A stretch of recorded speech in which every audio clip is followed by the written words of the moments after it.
People often think about reincarnation in an unknown world. Dreamers imagine themselves as heroes of incredible adventures in mysterious places, endowed with magical powers. Some dreamers aspire to surround themselves with charming girls and enjoy all the joys of life, while others sincerely desire to become saviors of the world, defeating terrible monsters such as dragons. This certainly sounds exciting and inspires many dreamers. But unfortunately, in reality, everything was completely different.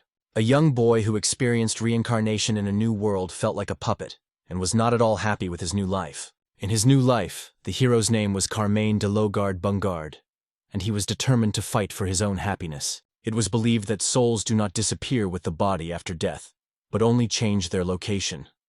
However, for this to happen, one must overcome time and space, as well as receive a chance for rebirth through the will of higher powers. This chance fell to a young man who had left his previous world too soon due to a tragic accident. Now his soul was rapidly heading towards a newly born body. Opening his eyes for the first time in his new life, he couldn't understand where he was, who these strangers were around him, and why they were speaking a language that was a bit familiar, but seemed strange and unusual. The stranger from another world had no idea who was shouting so loudly and sharply. The shrieking gave him a headache, and he only wanted silence. Then he suddenly realized that the scream had come from his own mouth. Perhaps it was all because his mind had not yet fully merged with his body.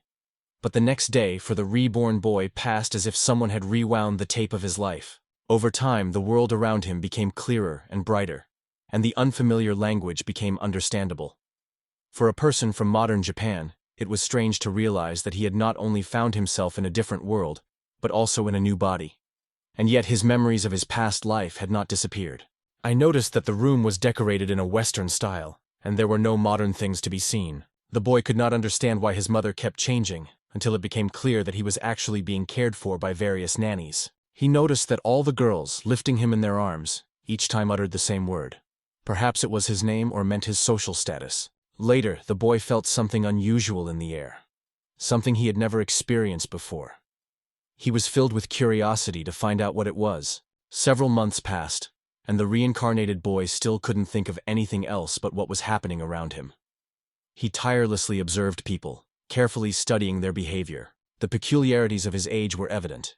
He cried constantly, and this immediately attracted the attention of adults, who hurried to calm him down. The rebirth caught the boy by surprise. He imagined everything completely differently. Now he was a helpless child, completely dependent on those around him.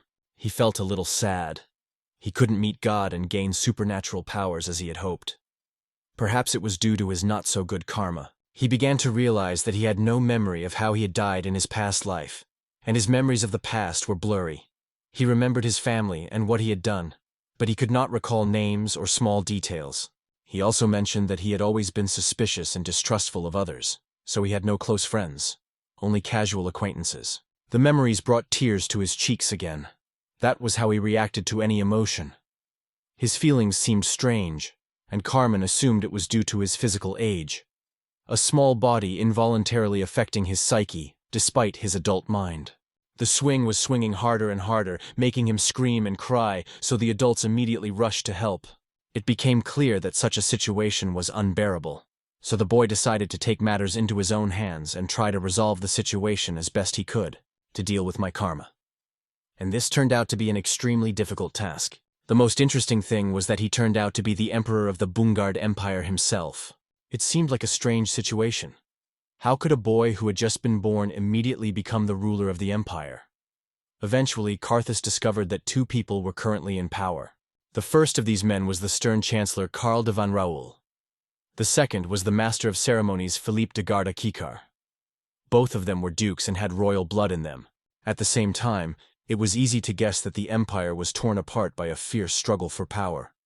This phenomenon is quite common, because at all times people have sought domination, stopping at nothing and resorting to the most cruel and insidious means. They could not understand why a child was chosen as emperor in this situation, although something like this had happened many times in history. I remembered how history lessons told about something similar.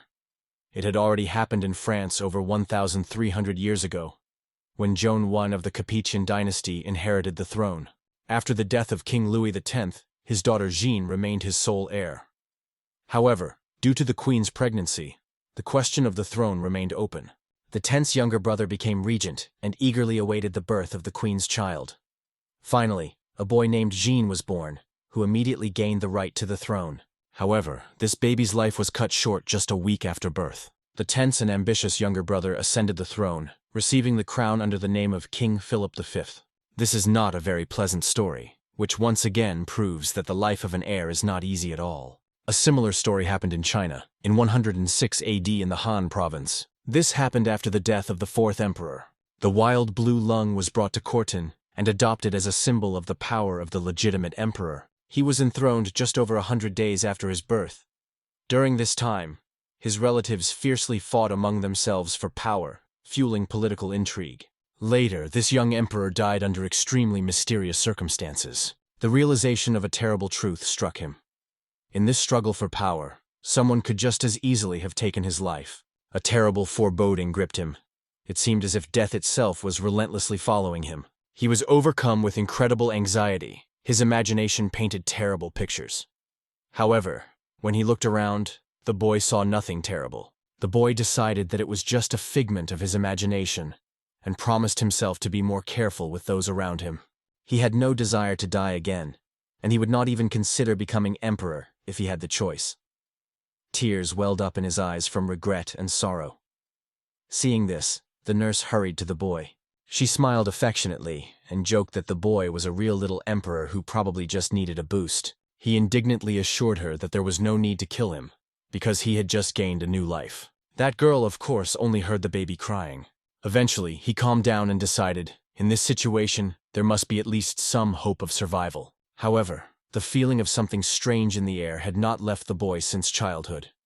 Carmen thought that perhaps he was the one capable of feeling this mysterious power. That magic that seemed to be an integral part of himself. The world around him resembled a classic European fairy tale, and Burns seemed to really possess magic. Carmen was sure of it. After all, he had not been reborn in this strange world for nothing. All that remained was to continue to carefully observe everything that was happening. Although he didn't know exactly how to use magical power, he still decided to try. He imagined that he could control the wind, and he awkwardly moved his hands, trying to conjure something up. However, nothing happened. It only made the girl smile. The boy was irritated by the nanny's teasing remarks and decided to himself that he would definitely succeed next time. Within a few days, it became known that all the aristocrats were to gather together for some important reason. He was anxiously awaiting this event, hoping that nothing would happen to him. After all, it was clear that if someone intended to carry out an assassination attempt, now, when he was so vulnerable and still so young, would be the most convenient time to do it. Thanks to modern medicine, infant mortality remains high, so even an attempt on one's life can easily be disguised under the guise of illness. He also understands that if they don't kill him, they will definitely try to use him for their own purposes. Perhaps it's even worse, because living your whole life as a puppet is a terrible and humiliating fate. Usually, such a person is used for their own benefit by those who most desire power and stand out among others. Meanwhile, the servant announced that everyone present had gathered today to congratulate His Majesty on the new year. Having carefully examined the numerous aristocrats, he decided to expose those who were hiding them. Beneath their fake smiles lay their true, insidious intentions. The rats joyfully congratulated the young emperor on the holiday, vying to assure him how happy they were to be near him. However, Parman immediately sensed their falsehood and noticed the true intentions hidden behind the words. It only irritated him and made him feel awkward. Reincarnation was not at all the exciting adventure that it is portrayed in computer games. He relied on his past life experience and natural observation. But whether he will be able to survive in this treacherous world, among dangerous and cunning aristocrats, only time will tell. He accurately told the boy the name of his empire and told him about some of the features of its laws. The worst thing for the young emperor was the constant anxiety. He constantly felt the threat of assassination, which haunted him at every turn. It had been a little over a year since Carmen had been reborn in this new world, but it still seemed like an exciting fantasy to her. Reborn was a defenseless infant, even though he held the title of emperor of an unstable empire. It was clear that if he fell out of favor, the treacherous aristocrats would immediately dispose of him. He was constantly worried about this and repeatedly asked God why he had sent him such difficult trials, because everything could have been much simpler. He looked out the window and noticed that it was sunny and clear outside. This dispelled his gloomy thoughts a little. Despite his high status, the young emperor felt like a bird in a golden cage. All he could do was sit in his room and look out the window. Usually, beautiful princesses find themselves in such a situation, dreaming of the appearance of a prince on a white horse. But, peering out the window, Armand suddenly noticed that the maid was behaving strangely. The girl was able to light a fire with just one movement of her hand, without any improvised means. It was impressive. The non-emperor noted that not all people in this world are capable of using magic, and magic itself. He was amazed, for it was the first time in his new life that he had seen magic in action, even if it had only lasted a moment. But the young emperor could not help but notice the strange, bright flash. It really wasn't a mistake. The locals really did use magic. He wanted to know more about me, but Carmine was distracted by another intricate maze. The nanny invited the little emperor to take a walk in the garden today, and this surprised him quite a bit. He had not even expected such a gift. Constantly sitting within four walls was too depressing. So from time to time it was necessary to go out into the fresh air to breathe deeply, feel the gentle warmth of the sun's rays and the light touch of the breeze. The weather was surprisingly beautiful. The air was saturated with the aroma of summer flowers, and the melodious chirping of birds could be heard from all sides. I looked up at the clear, cloudless sky and thought, the emperor, of course, is not allowed to just lie on the ground and enjoy nature, so he has to sit in a special, rather cramped basket. Meanwhile, the other one only dreamed of relaxing in the fresh air and enjoying a cup of fragrant tea. She, too, was apparently tired of her worries and was happy to find peace in the quiet atmosphere. Over time, driving became a disappointment to me. It felt almost like a tiring stay in a closed room, and it seemed extremely boring. He felt something unusual in the air. This feeling had haunted him since birth, and he was convinced that it was all connected with magical energy. He sincerely sought to master the power that raged within him, to learn how to control these energies at his own discretion. Perhaps then he would understand why there was no protection around him. After all, every ruler, especially one as defenseless as he, should be surrounded by personal guards. It would have been great to get a good magic textbook, but Carmen quickly realized that he couldn't decipher the local script at all, and even if he could, it wouldn't have helped him solve his problem. So the young emperor decided, if he stood out too much, he would be quickly destroyed, because no one needs a ruler capable of magic and also thirsting for independence. The whole situation was frustrating, and there seemed to be no way out of the impasse. However, over time, Carmen began to wonder how to use magic, and one day she tried to summon water. Within a few seconds, the incredible happened. A drop of water appeared in front of the little emperor. It hung in the air for a few moments, then fell and scattered into countless splashes. He was delighted, and at first couldn't believe that his idea had finally come to fruition. However, he wondered why all his previous attempts had failed. The emperor decided not to stop there and try to create some more magic, but he was suddenly interrupted. Someone came to remind him that it was time to return to his chambers. He tried to resist as much as he could, wanting to walk in the fresh air even longer and test his magical abilities. However, the girl remained adamant, especially against the background of the crying of the child, who did not understand anything. After waiting for the night to fall in complete silence, Carmine decided to continue his magical experiments. He cautiously looked out to make sure that no one was around.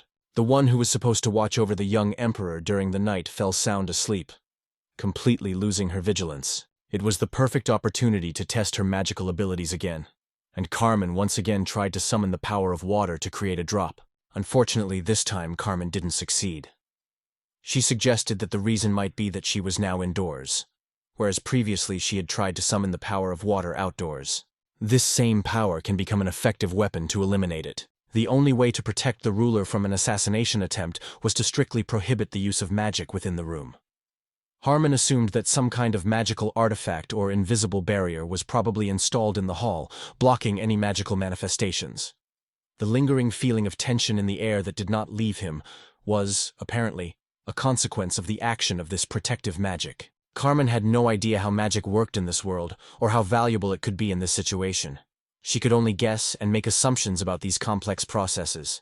The only way to explore the magical powers of this world was through a careful study of the myths and numerous legends of the past. But if all this was just a manifestation of the sorcery of some spirits, then solving this mystery became much more difficult. He decided not to despair, but to continue his research and, in this difficult situation, to take up the study of the only thing that was always with him. The emperor was still a mere infant. He would defecate anywhere, and he couldn't control it. This was perfectly normal for such a small child. Of course, Carmine's adult mind was initially uncomfortable and confused by all of this. But over time, he got used to the new reality. In this world, there were no uncomfortable cloth diapers that had to be changed every time a child unexpectedly wet them at an inopportune moment. In this magical world, there was a completely different object that, of course, did not exist in modern Japan, where the young ruler of the empire came from. At first, Carmen was very worried after birth, because he couldn't imagine what it would be like to wear this strange object every day. But later, the emperor left all worries behind, because the device turned out to be quite comfortable and did not cause any inconvenience. Of course, this device seemed extremely strange to a person from another world, especially now that the existence of magic had been conclusively proven. Carmen was quite convinced that this unusual thing had a magical nature. The magical distance measuring device consisted of a small tube and a special tip. The tip was changed daily, and the tube itself was removed when bathing. The special tool perfectly absorbed all the secretions, leaving the body clean and fresh. It was the perfect solution to such difficulties. And the body was ready for the next procedure. This tool activated some kind of magic, either absorption, compression, or even the transfer of water by secretion. But why this magical object worked in the room remained a mystery. It is in this thing, it seems, that the key to solving the mystery of magical powers lies. Over time, Carmen noticed that the tip of the device was not exactly the same each time it was replaced. They had different shapes and had an engraved sign. Perhaps this mark was a kind of brand of the craftsman who created these tips. Each time it became more and more obvious. In front of them was a truly magical artifact. I still haven't figured out if these tips are disposable. If so, then the craftsman definitely made them himself. The emperor did not know exactly how much this instrument cost, but he assumed that constantly buying such unique tips was too expensive. However, unexpectedly, his Carmen turned out to be an emperor, so no money was spared for her maintenance. They spent as much as was necessary. He wondered if this was all normal. After all, if the people remained dissatisfied and rebelled, he would be mercilessly executed by guillotine. He decided that when the opportunity arose, he would definitely apologize to the people. However, for now, all he could do was watch and wait for new developments. Despite all the events, Carmen felt despair and gradually realized that there was a certain reserve of magical power in this world. Every person's magical power increases every time they use magic. That's why Armin decided to practice witchcraft every day to develop her abilities faster. In addition, Armin realized that in this world, it was impossible to open any system menu to check her stats. Even if her magical power increased, it would not be easy to find out. Unfortunately, you still couldn't use magic in this room. So to practice your magical abilities, you had to go out into the garden. He was determined to master magic and even developed his own unique approach to it. The young emperor began to sob inconsolably to attract all possible attention. He would start crying whenever the mean maid tried to calm him down, and he would also burst into tears when the caring nanny did the same. When Carmen was taken out into the fresh air, the young emperor immediately broke into a smile and instantly fell silent. Carmen immediately made it clear to everyone that for the sake of the emperor's peace of mind, he should be taken out into the fresh air immediately. The young ruler took advantage of the opportunity and trained his magical abilities every time he was left unattended, gradually revealing his potential. Karma finally became convinced that he had magical powers. He realized that if he could learn to control the magic within himself and in the air around him, using supernatural abilities would become much easier. Previously, only the magical energy contained in the air was used for sorcery. This made controlling magic difficult and the results unpredictable. That is why the young emperor decided to use his own internal powers. Carmine was now able to determine his magical energy reserves. However, this did not provide a clear answer as to whether the overall level of magical power in his body was increasing. After all, it was extremely difficult to operate in the world of magic without any system. However, when Carmen used the magical power of his body, it seemed to him that it was almost not decreasing, although it was difficult to say for sure. Still, who wouldn't dream of having an endless supply of energy? Perhaps he succeeded because he used his own energy to cast the spell, and power taken from the air to activate the magic. Once upon a time, the young emperor possessed magic, and it was his keen observation that allowed him to grasp the essence of magic in this world. For example, Creating a water balloon was much easier the day after rain, while after sunny weather, it took much more energy to cast this spell. He, of course, understood that there was always moisture in the air, and it was probably through magic that he subconsciously collected this water into transparent balls. After all, it all depended on the level of humidity in the air. During his experiments, the young emperor learned to create ice with the help of magical powers. This pleased him greatly, because it was pleasant to feel the coolness of ice in the palm of his hand. The process of creating ice did not depend on either temperature or humidity. A piece of ice could be created literally from nothing. While creating the ice block, Carmine imagined scenes from computer games and anime he had seen in a past life. From this, we can draw several conclusions about magic.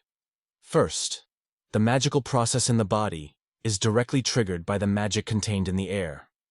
This mechanism is universal and does not depend on the type of magic, although later differences still appear. Creation magic used energy from the air, gathering moisture from the atmosphere and forming a water ball. However, creation magic worked solely on the basis of magical powers, without involving any external moisture. He was deeply convinced of these differences. To create ice, the boy imagined how it happened in famous games and anime, and it was thanks to these fantasies that his magical power took the form of ice. Despite all these discoveries, the young emperor could not decide which of the two methods was best to put into practice. He thought that in time he might be able to get rid of the obsession with creating water. So for now, he should focus on learning new magic and trying out other spells. He understood that if these people, who had spared him so far, changed their minds, they would try to eliminate him. Karma was determined to become stronger for his own protection. A few days later, when the weather seemed particularly fine, the young emperor went out for a walk in the magnificent flower garden again. Carmen took the opportunity to look into the garden and try to create something new there, to find out exactly how magic is blocked in rooms, and why magical tools still work, despite this restriction of energy flows. It was also interesting to learn how reserves of magical power are arranged, what their volumes depend on, and how perception affects the magic being created. Kerman had many questions, but above all, he wanted to learn how to find happiness after his strange transformation into a young emperor. He decided to finally do what he loves and enjoy every moment of this journey. He concentrated and imagined the world around him filled with magical energy, then tried to create a wind barrier. Within seconds, the attempt was successful, with countless leaves swirling throughout the garden, a ray of hope for the young emperor. Per is the title of a monarch, the greatest of all rulers, a head of state who rules over many nations, and is given this honor only for special merits in history. This is what Carmine remembered from his high school history lessons in his past life. This great emperor was surrounded by care from his childhood. He was looked after by maids and nannies, accompanied everywhere, and even helped with meals. Now the concern for him had lessened somewhat, and for good reason. By the time he was 2 years old, Harmon had grown considerably, was moving around on his own, and his teeth were already allowing him to eat regular food. The spoon brought him real pleasure, although his movements were still clumsy. The young emperor often dropped the cutlery from his hands, and it fell noisily to the floor. At such moments the maid would instantly come to the rescue, gently advising Carmina not to rush and taking it upon herself to help with the food. Rockwood reminded him again that the boy was still trapped in the body of a 2-year-old child. Too weak and not yet ready to live on his own. He is forced to continue pretending to be a naive child, and it is already quite tiring. Someone is constantly watching his every step, and the main supervisor is a charming maid. He gradually got used to moving around independently. The young emperor learned to speak, trying not to appear overly mature, so as not to arouse suspicion and to be in keeping with his age. If anyone found out that Carmen could communicate on an adult level, she would immediately have problems. So, pretending to be an ordinary person from another world, she tried to limit herself to just a few simple phrases.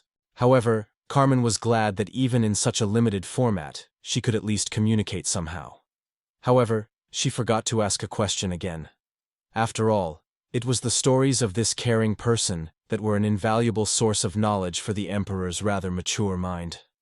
After all, there was no one else who could tell about the surrounding magical world. I always listened carefully to the servants' conversations, and once heard the girls mention the master of ceremonies in connection with something extremely important, but immediately cut off the conversation.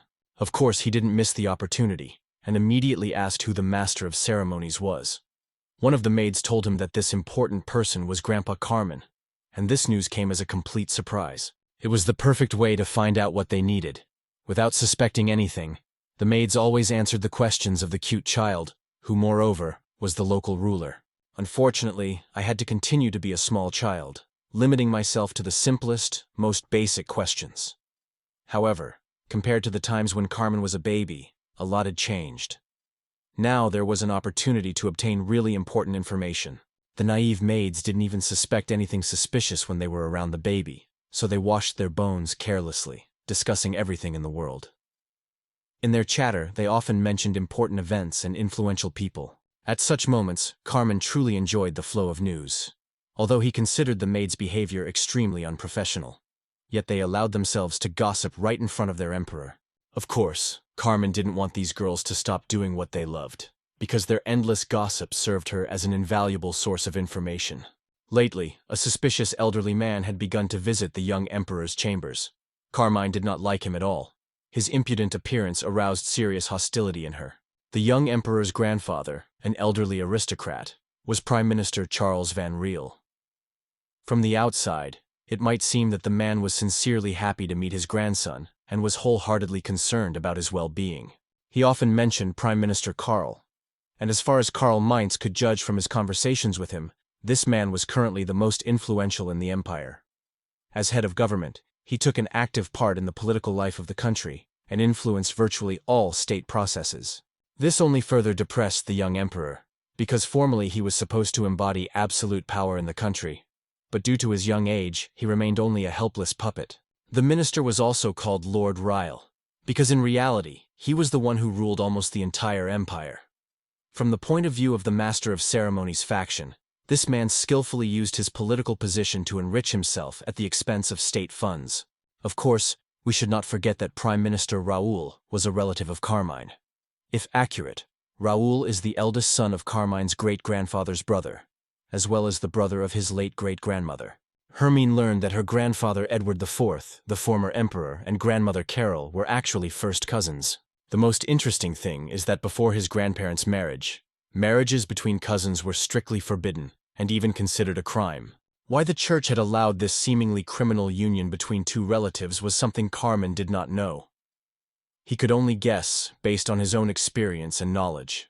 This was probably explained by the fact that Charles's younger brother headed a local religious community dedicated to the so-called St. George V.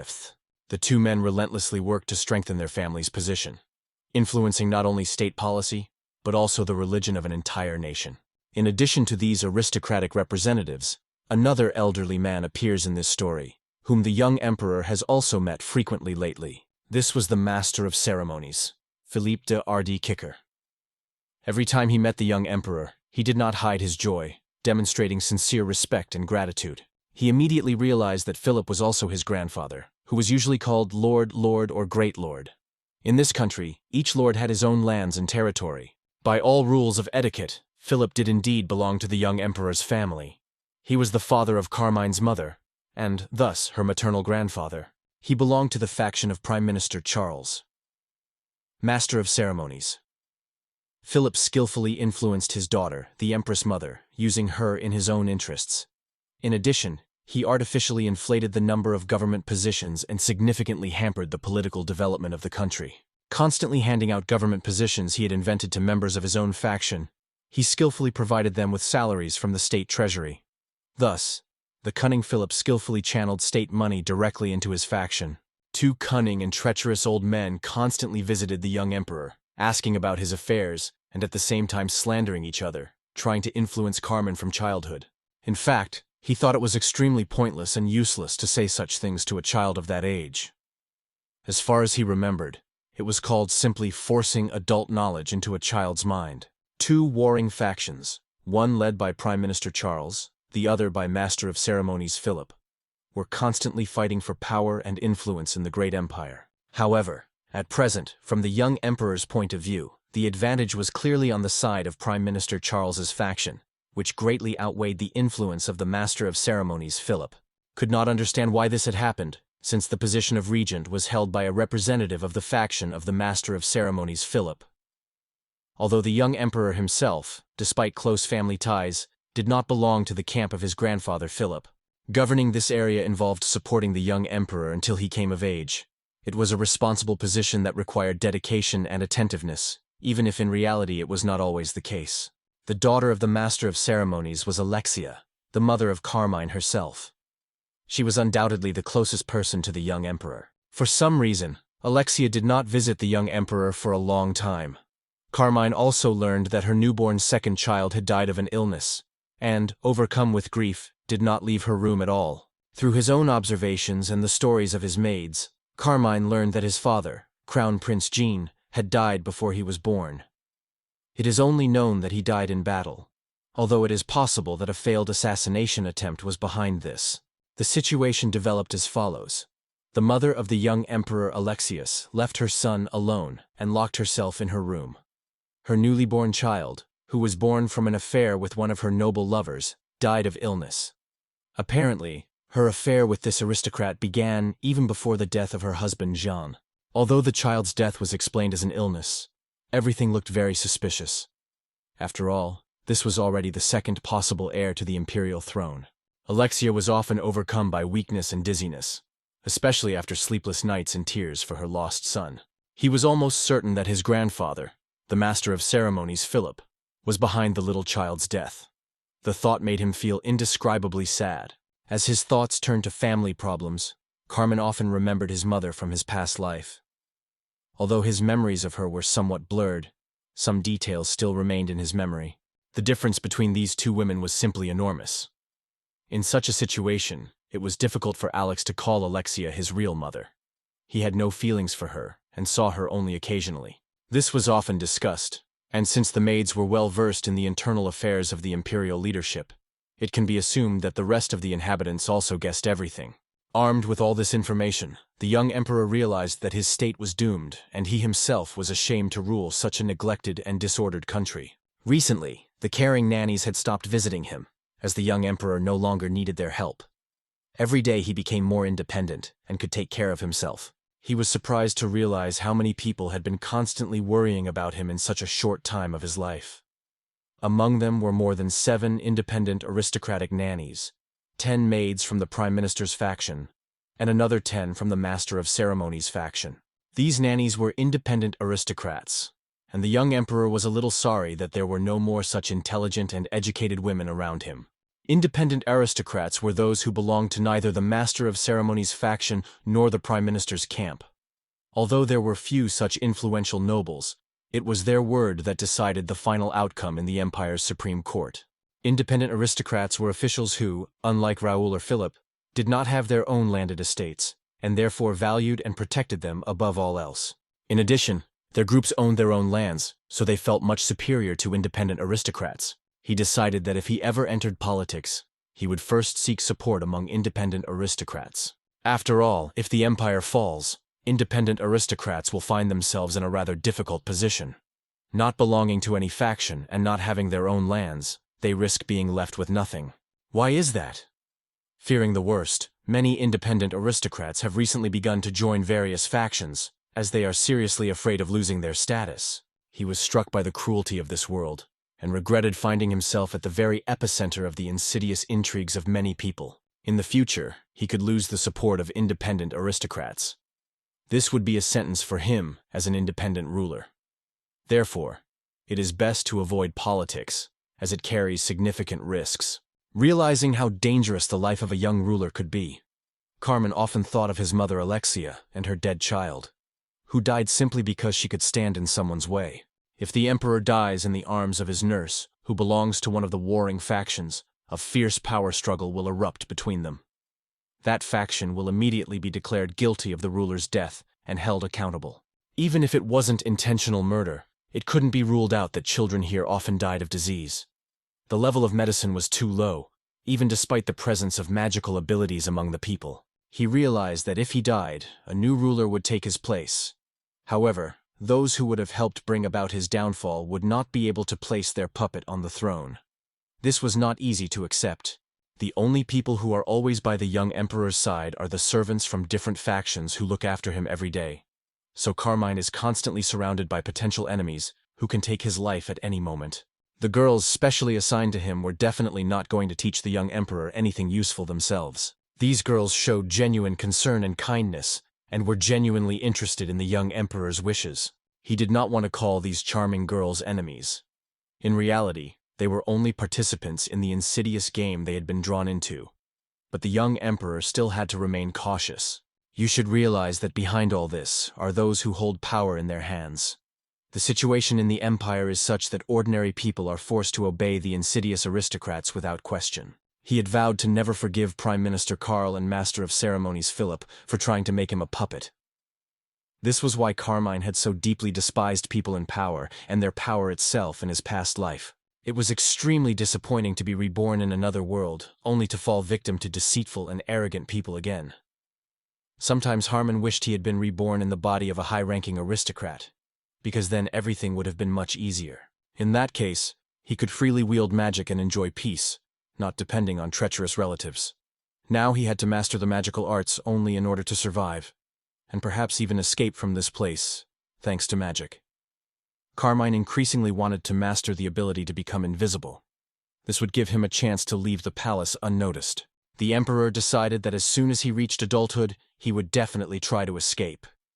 He dreamed of starting a new life as an ordinary person, without the daily fear of treacherous relatives who could kill him. It would have been a better choice than trembling with fear every day, waiting for a stab in the back. After all, I just wanted to enjoy the new magical world in peace and not worry about anything. To this end, Carmen decided to constantly increase her magical powers in order to create even more complex spells in the future. Then he will be able to prove to the treacherous aristocrats by his own example what a simple person from another world is capable of.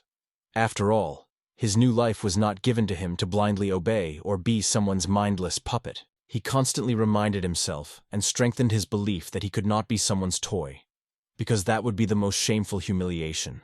A fearless warrior named Carmen, despite her exhaustion and terrible wounds, did not even pay attention to her tail and stubbornly clutched her powerful sword in her hands. He was ready to stop the terrible dragon, a monster that brought only death and destruction. Even at the cost of his own life, he could do it, because this is what a true hero does, fighting evil and evil. Despite her fear, Carmen felt only rage and anger. Skillfully dodging the fiery attacks of the enraged dragon, she resolutely approached the monster, preparing to deal him a mortal blow. Strong hands were ready to plunge a steel blade into the monster, achieving another impressive victory and earning worldwide fame and admiration. He fervently believed in his own strength and already imagined how he would heroically defeat the terrible dragon and once again feel the unique taste of triumph. His gaze once again fixed on the very ceiling of the room, and the non-emperor turned away regretfully. It was just a delusion in which he imagined himself as an experienced traveler, a hero saving the world and innocent people, and then gaining fame and the favor of the most beautiful women. In reality, things turned out differently. Carmen was reborn in the new world, becoming emperor of a far from prosperous empire. This continued for the next 3 years. Of course, he realized that with such a high position, dreams of exciting adventures could be forgotten. He was no longer destined to fight monsters or win the hearts of unusual beauties. After lying down for a while in a soft, cozy bed, Carmen decided to practice his magical powers again. Because only thanks to these abilities could he really change his life. Having accidentally discovered his ability to do magic, the young emperor trained tirelessly to develop his skills. Over time, he noticed how Carmen's magical power grew more and more, and this brought him sincere pleasure. During this time, Carmen mastered the magic of several elements at once, and this was a real achievement for a self-taught girl. The emperor could not determine whether it was due to innate talent or to all the advantages he had received from being born in a new body and in a new world. He was also happy that he was a little older and finally had full control over his own body. Additional confidence came from the ability to control magic. In some ways, it was like a computer game from a past life, where new possibilities opened up with each level. However, among all the magic, Carmen sought to focus on only 2 areas. It was magic that allowed objects to be lifted into the air. The young emperor called it manipulation magic. In fact, it was ordinary telekinesis, surprisingly simple, but extremely convenient and useful in everyday life. Carmen had only been able to control small, light objects so far, like leaves or small stones. She also noticed something interesting. She noticed that an ice cube created with magic, or a lump of earth lifted by a spell was much easier to control. He made an unexpected discovery and Carmen rejoiced, and suggested that perhaps the reason for this was that he was creating the object's volume and mass with his own magic. However, exactly how this all worked was still unclear to him. He sought to master the art of attacking with the help of telekinesis, as this opened up new possibilities for defense in the event of potential danger. Although this magical ability looked a bit funny, it was still quite interesting. Perhaps Carmen was exaggerating a bit, because due to his young age and small stature, everything around him seemed to him larger than it really was. However, it is known that in the past this residence belonged to the emperor's son. The magic that attracted the young emperor allowed him to control the body. Carmine managed to master this art when he tried to freeze various objects. In the end, an heir was born, a boy. The other contenders for the throne, who were being prepared by the Chancellor and the Master of Ceremonies, were decided to be eliminated as unnecessary. It turned out that the magic of freezing works if you simply imagine that an object is covered with ice. However, without understanding the nature of thermal energy and not imagining its action, this will not give any result. It is only necessary to master this knowledge, and the magic of ice becomes extremely simple. In parallel with all this, Carmen diligently trained in ice magic and later mastered the opposite effect. Learned to heat objects. Of course, the young emperor was aware that his childish, frail body exposed him to mortal danger. He could fall ill and die from illness much sooner than become a victim of an assassination attempt. Such spells were extremely useful. They allowed a person to control their own body temperature. Thanks to this, one could warm up in the cold or cool down in the heat without any effort. The most important thing was that converting the magical energy of one's own body was much easier and more efficient than creating ordinary fire. In other words, it takes significantly less magical energy to create heat than to create a flame. To light a fire, a magician must expend 3 times as much energy as to simply cause heat at the bottom of a container. Having understood all these processes, Carmen felt joy and confidence with each new discovery. The young emperor realized that magical energy could be heated to high temperatures if desired. Carmen mastered the heat beam technique, a stunning achievement in just 3 years. The new technique not only impressed with its power, but also inspired him to further discoveries. This method of attack did not produce instant results, as it took time to warm up the target. Defending against the assassin's surprise attacks in this way was difficult, so Carmen decided to seek a more effective method of combat. The process was like collecting iron filings with a magnet. Magical energy was surprisingly easy to collect and control. He first decided to focus on learning to better control the magical energy within his body. Ultimately, internal magical energy is essentially the fuel that fuels all witchcraft. Realizing all this, the young emperor learned to accumulate and hold internal magical energy within his body, as well as control its activation.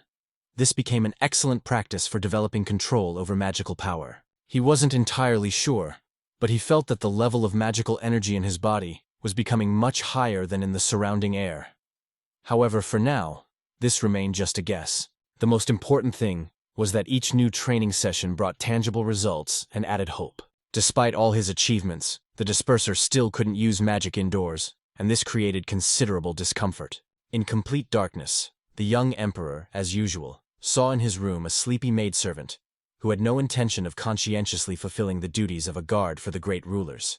Unconcerned about this, Carmen decided to focus on her magical research. He hoped to master the magic of invisibility, because he lived in fear of an attempt on his life every day.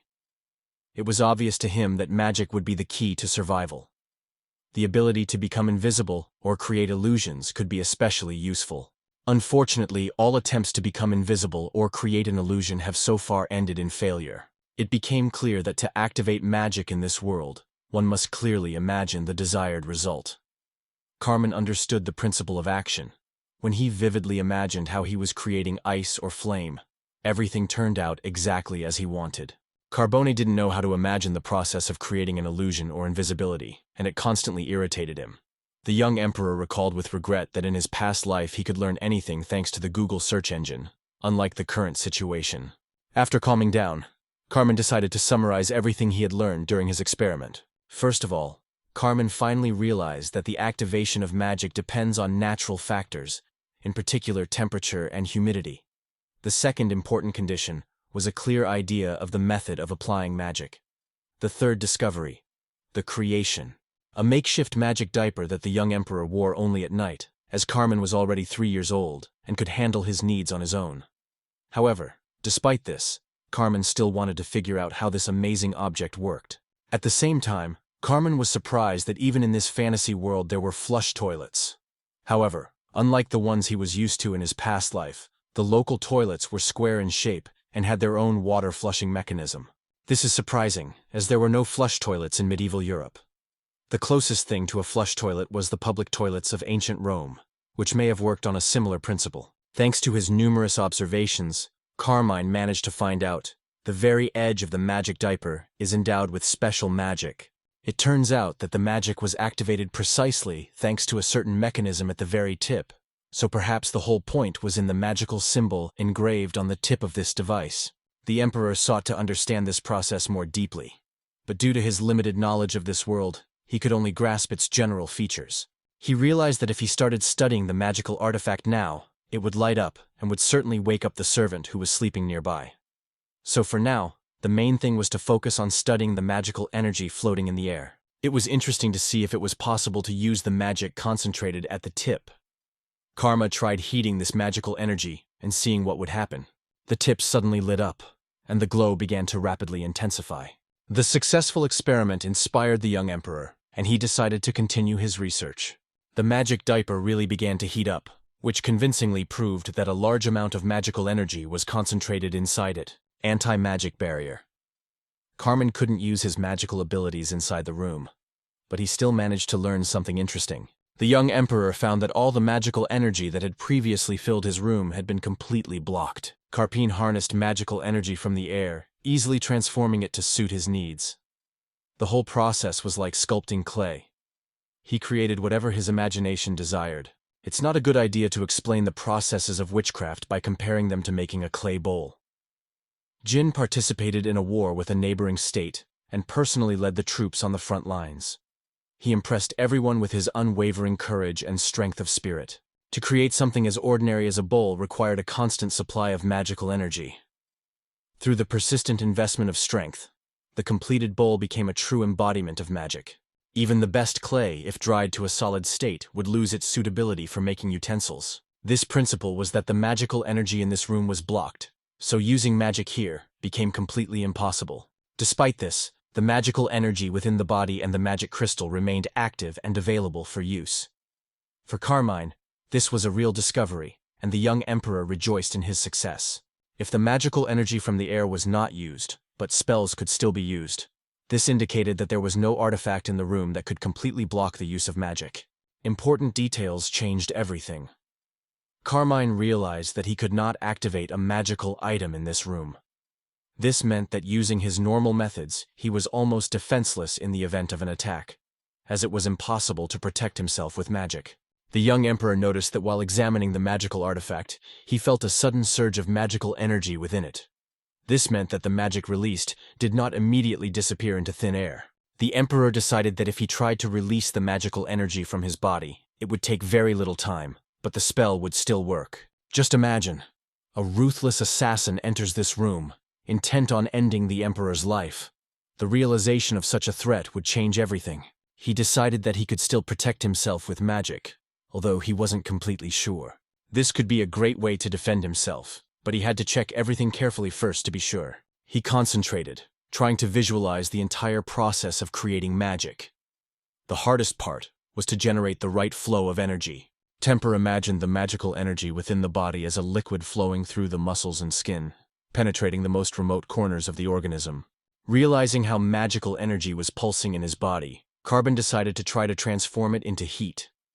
Gradually, he felt this process begin to unfold inside him. Within a few seconds, the hand really warmed up, and a magical glow flared around it. The experiment was a success, and this sincerely pleased the young emperor. He decided that his body contained a considerable amount of magical energy, because his hand suddenly became extremely hot. Within a few seconds, the heat gradually died down and the magical glow disappeared. Then the young emperor suddenly felt very weak and frightened. Sweat was pouring down his face, and his heart was pounding in his chest. After a moment of reflection, Carmen realized that all of this indicated that his magical energy was completely depleted. This became a valuable lesson for the young emperor. Today he realized that when a person exhausts all his magical energy, he instantly loses consciousness and turns into a soulless shell. When the Emperor regained consciousness, he had no idea why there was so much noise in his chambers or what was happening. He had no memory of how he had fallen unconscious. Then Carmen began to recall the events that had occurred, and remembered how he had tested his magical power in his room. Suddenly his vision darkened. The reason for his weakness was that the young emperor had exhausted all his reserves of magical energy and fallen asleep. This greatly alarmed the maids, so the court physician immediately rushed to check if everything was okay with the young ruler of the empire. Lillian, the attentive court physician, immediately inquired about Carmen's well-being, checked his pulse. Carmen assured her that he felt fine and had managed to rest during his sleep. Foru felt that some of his magical energy had already been restored, and his body was filled with new strength. He suggested that perhaps in this world, people have a special organ that is capable of producing magical energy. The young emperor realized that he had no choice but to master this world through trial and error, and this path turned out to be difficult. I immediately recognized the maid who always dozed off during the night shift when I heard her loud, cursing voice. Undoubtedly, this girl was entirely to blame for the situation, as she was constantly slacking off, even though she was supposed to be carefully monitoring the ruler of the empire. It was because of this carelessness that the maid had learned that magic could still be used in the room. A truly important discovery. However, Karma had never expected such a sudden attack of weakness. Magic that has so suddenly and rapidly depleted all of his magical energy reserves is hardly a truly effective means of protection. That is why he needs to find a way to increase his own reserve of magical power. It is not possible to completely rule out the possibility that the loss of consciousness was merely an accident, and perhaps not in any way related to the reserves of magical energy. Some time had passed since then, and the young emperor was once again able to go outside to enjoy the warm rays of the sun and the scent of flowers. This day, Carmine decided to practice the art of light magic, although his attempts last time had not caused even the slightest stir among the inhabitants of the race. However, suddenly, in the midst of creating a magical ball of light, a maid crept up to him unnoticed and caught the young emperor in this mysterious occupation. It was decided and clearly stated: the emperor should under no circumstances pick up various things from the floor. This is completely unacceptable for his status. He waved his hands demonstratively, assuring me that he hadn't lifted anything and that he didn't have anything in his hands. I looked at the guy carefully and was convinced that it was indeed so. The girl calmed down and no longer made any accusations against His Majesty Carmine. She explained that she had to clean the room now, so she asked the young emperor to behave politely. The most important thing was not to pick up anything from the floor, and if he needed help, to call her immediately. Carmine, of course, did not object to the maid because he really wanted to be left alone. He also realized that a little more time would have made the girl realize his magical abilities. However, the emperor managed to dispel the remnants of magic in the air in time without losing consciousness. After thinking about his new sensations for a while, Carmine concluded that the level of magical energy in his body continued to increase every day. Most likely, this was due to the fact that his body was still developing.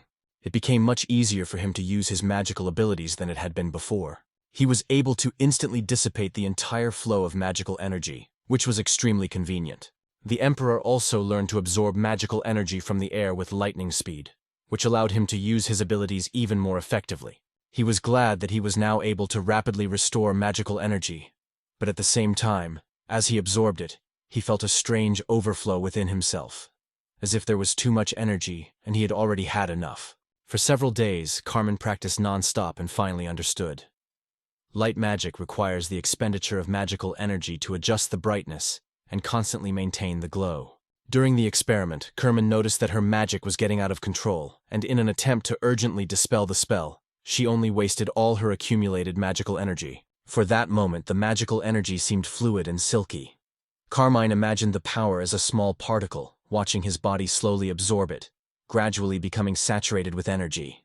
It has now become possible to calmly evoke magical energy in a room, something that previously seemed unattainable and unreal. I imagined particles of magical power penetrating through the skin and organs, and this realization helped me fine-tune the process. By visualizing this image in his mind, controlling magical powers became much easier for him.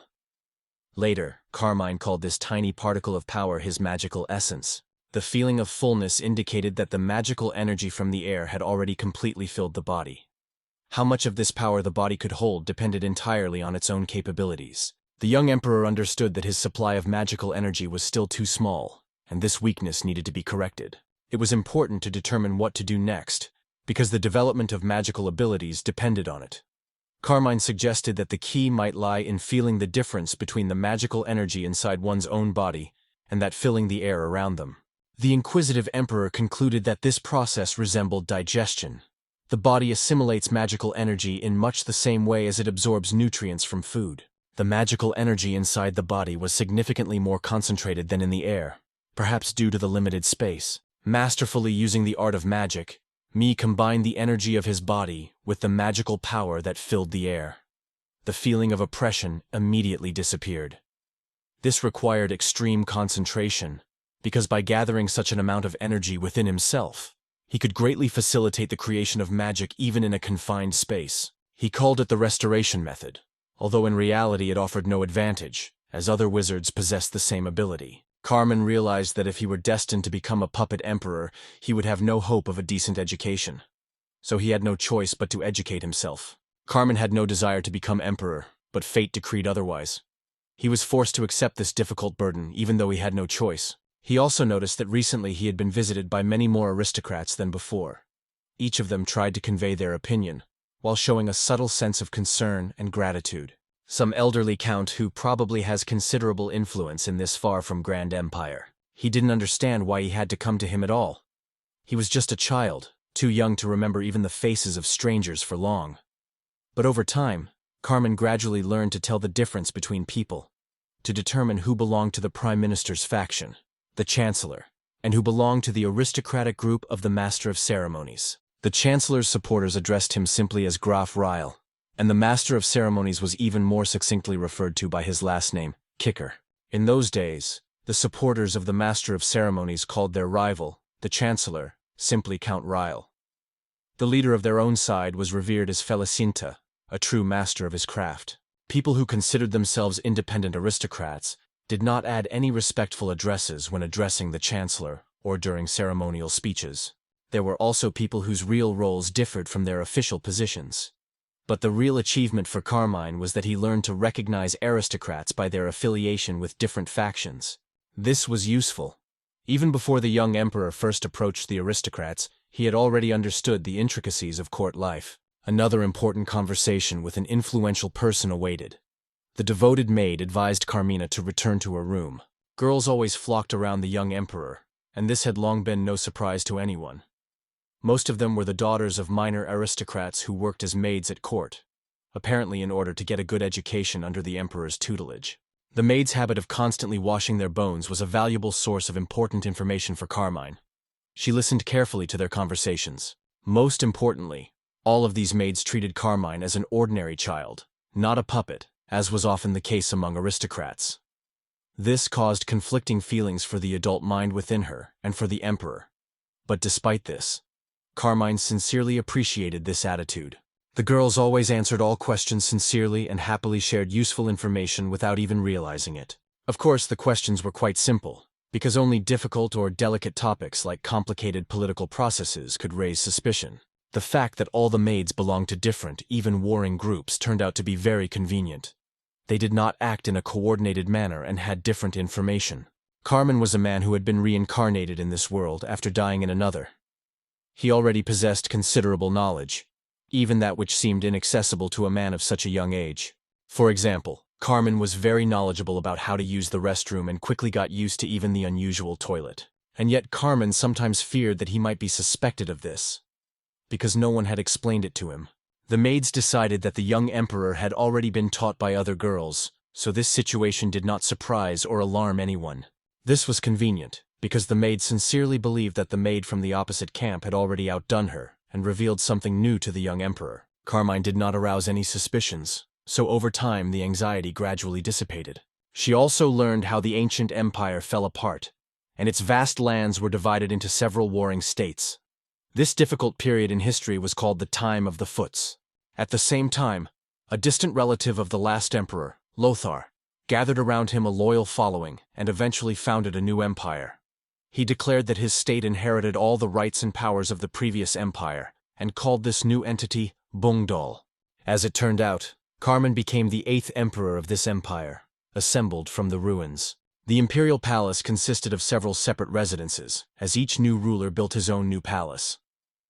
It seems that this was a kind of tradition designed to emphasize his uniqueness and grandeur. The territory of the palace complex was so vast that it was only possible to move around it by carriage. At that time, there was only one estate. But I was looking forward to the moment when I would have the opportunity to see the outside world. The estate in which Carmen lived was built by the 6th emperor. Its size amazed the imagination. Every day, Carmen mastered something new, and sincerely rejoiced at each discovery that inspired her to explore this unknown world. It is worth mentioning that this place was also the home of the 7th emperor, His Majesty Edward IV, that is, Carmine's grandfather. Of course, Carmine had no idea what his grandfather looked like, so it seemed pointless to him to complain about the mansion the previous owner had lived in. In his past life, Carmine also didn't know his grandfather. He was simply absent from his destiny. This circumstance hardly bothered the young emperor, so he preferred not to mention his grandfather. However, one day Carmine learned something truly important. It turned out that to become emperor, one must go through 2 important ceremonies. First, receive the title of crown prince, and then officially ascend the throne. Only after this does the new ruler gain the right to occupy the throne of the empire. Carmenon was the direct heir of the previous emperor by birthright. However, both of these ceremonies were temporarily postponed. That is why Chancellor Ryle and the Chief Master of Ceremonies fiercely competed for the right to become the regent of the young emperor and rule the state until the heir reaches the age required to ascend the throne. In addition, the Master of Ceremonies also entered the fight for the right to conduct the rite of initiation for the heir to the throne. So, in the future, one of them was to solemnly place the crown on the head of the young emperor in front of all the imperial nobility. The person who would be honored to place the crown on the head of the new ruler of the empire would become the second most influential person after the emperor himself. Carmine could only watch, for he had no chance of influencing this confrontation. So he allowed these 2 treacherous rivals to continue to fight each other. In this world, there were many sciences, such as geography, magic, or history, that were worth studying to better understand the new world in which he was destined to be born a second time. In fact, Carmen decided to stick to her personal plan, to survive in this country, and then to escape as far as possible from all the vile intrigues and senseless power struggles in this stupid empire. Having entered the body of a young emperor, the hero from another world sought above all else to survive and not become a puppet in the hands of insidious aristocrats, for whom only power mattered in life. 4 years have passed since a man from another world was reborn in the body of the newborn emperor of a magical kingdom. He himself will have to become the ruler of a state that can be torn apart by internal contradictions at any moment. Realizing this from the very beginning, Carmen is overcome with despair. Faith in his own path gave him hope, and this hope was like a miracle, magic that permeated all spheres of life in this magical world. He decided to develop his magical abilities in order to become strong and independent, someone who chooses his own path in life. When he grows up, gains strength and confidence, he will definitely escape from this hellish place. The imperial palace. She politely informed the emperor that she had brought a specially prepared outfit for Carmen. This luxurious garment was created solely for Carmen's single use, an extravagance for which imperial etiquette was famous. Carmine could have dressed himself, but he didn't want to arouse the suspicion of the maids, for whom he remained nothing more than a spoiled child. Moreover, even a simple bath required the mandatory supervision of a maid. It was she who performed all the simplest actions instead of the young emperor. He understood. If they brought him a suit, it meant that he would soon have to participate in some event. Finally, the moment of his first official appearance before the public as emperor of this state arrived. Carmen had been eagerly awaiting this event, for he had been locked within the walls of the imperial palace for 4 years, and had long since grown tired of loneliness. He was still very young, although he already had the highest status of ruler of an entire state. Carmen was strictly forbidden to leave the palace, and all the servants diligently monitored compliance with this rule. Carmen didn't care what adventure awaited him today. The main thing was that he finally had the opportunity to leave the mansion. For the first time in his new life, he had the opportunity to ride in a real carriage. Previously, he had only watched these amazing carriages drive up to the mansion, bringing distinguished aristocratic guests. Riding in a carriage with Rai turned out to be unexpectedly uncomfortable. The passengers were constantly shaking, and all this reminded him of the children's attraction, stupid swings, from a past life.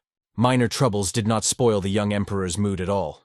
He was happy like a little child, because he finally had the opportunity to embark on a journey beyond his native home. At such moments, Norman tried to pull himself together and remind himself that he was actually an adult, just by the will of some higher power found himself in the body of a small child. The trip did not last long, and soon the girl informed him that they had not yet reached the right place. Stepping out of the carriage, he was surprised to see before him a huge cathedral in the Western Catholic style, very similar to the temples that Carmen remembered from his past life. The temple itself was impressive in its scale. The majestic architecture seemed to emphasize the insignificance of man in the face of God's greatness. The stained glass windows depicted a huge ship with the figure of some leader on board. Carmen had no particular religious beliefs, but he knew one thing for sure. Such places did not appeal to him at all. He did not like this excessive splendor and defiant luxury. The problem was his imperial throne, whose importance was clearly exaggerated. The entire church inside also struck with excessive, even ostentatious luxury. Karma involuntarily thought that perhaps there were no people with good taste in this state, or that no one here spared money for such ostentatious decor. However, none of this mattered. Carmen decided to focus on the event he was here for. It turned out that this event was connected with a funeral, and for the young emperor, it came as an unpleasant surprise. It was unpleasant to realize that his first trip outside the estate was for such a sad reason. They politely began to explain to the young emperor that he would have to take part in the farewell to the deceased.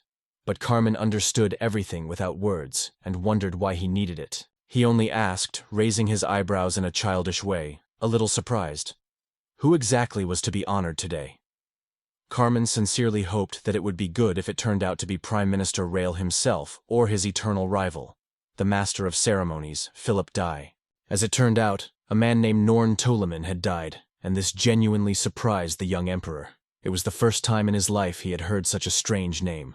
Then the maid explained to him that today was the funeral of Grandpa Carmine's concubine, and as emperor, he was obliged to be present. Soon, Prime Minister Real himself appeared and, as usual, bowed to His Majesty the Emperor. He remarked that a long time had passed since their last meeting. Once again, this arrogant old man acted as if he really was the ruler of the entire country. However, Carmen decided not to dwell on this any longer and asked about the deceased concubine. Minister Raoul explained that after the death of the emperor, Carmen's grandfather was in deep grief, and her mother deliberately locked the two concubines in a dark tower. After the murder, the family fell into complete chaos, and everything became clear. Carmen realized that when her father died and her mother was pregnant, there was a possibility that the concubines could also become pregnant. Therefore, they were deliberately locked in the tower to avoid unwanted complications. When it was discovered that the concubines were not actually pregnant, they were still not released from their imprisonment. Due to the terrible conditions, one of them apparently died, and now the others were not even allowed to give her a lavish funeral. The emperor looked carefully at everyone present, but did not see a single representative of this region. Among the guests there were no people of his own, which seemed quite strange to him. And Carmen realized that he had been brought here on purpose to be dragged into their own political games.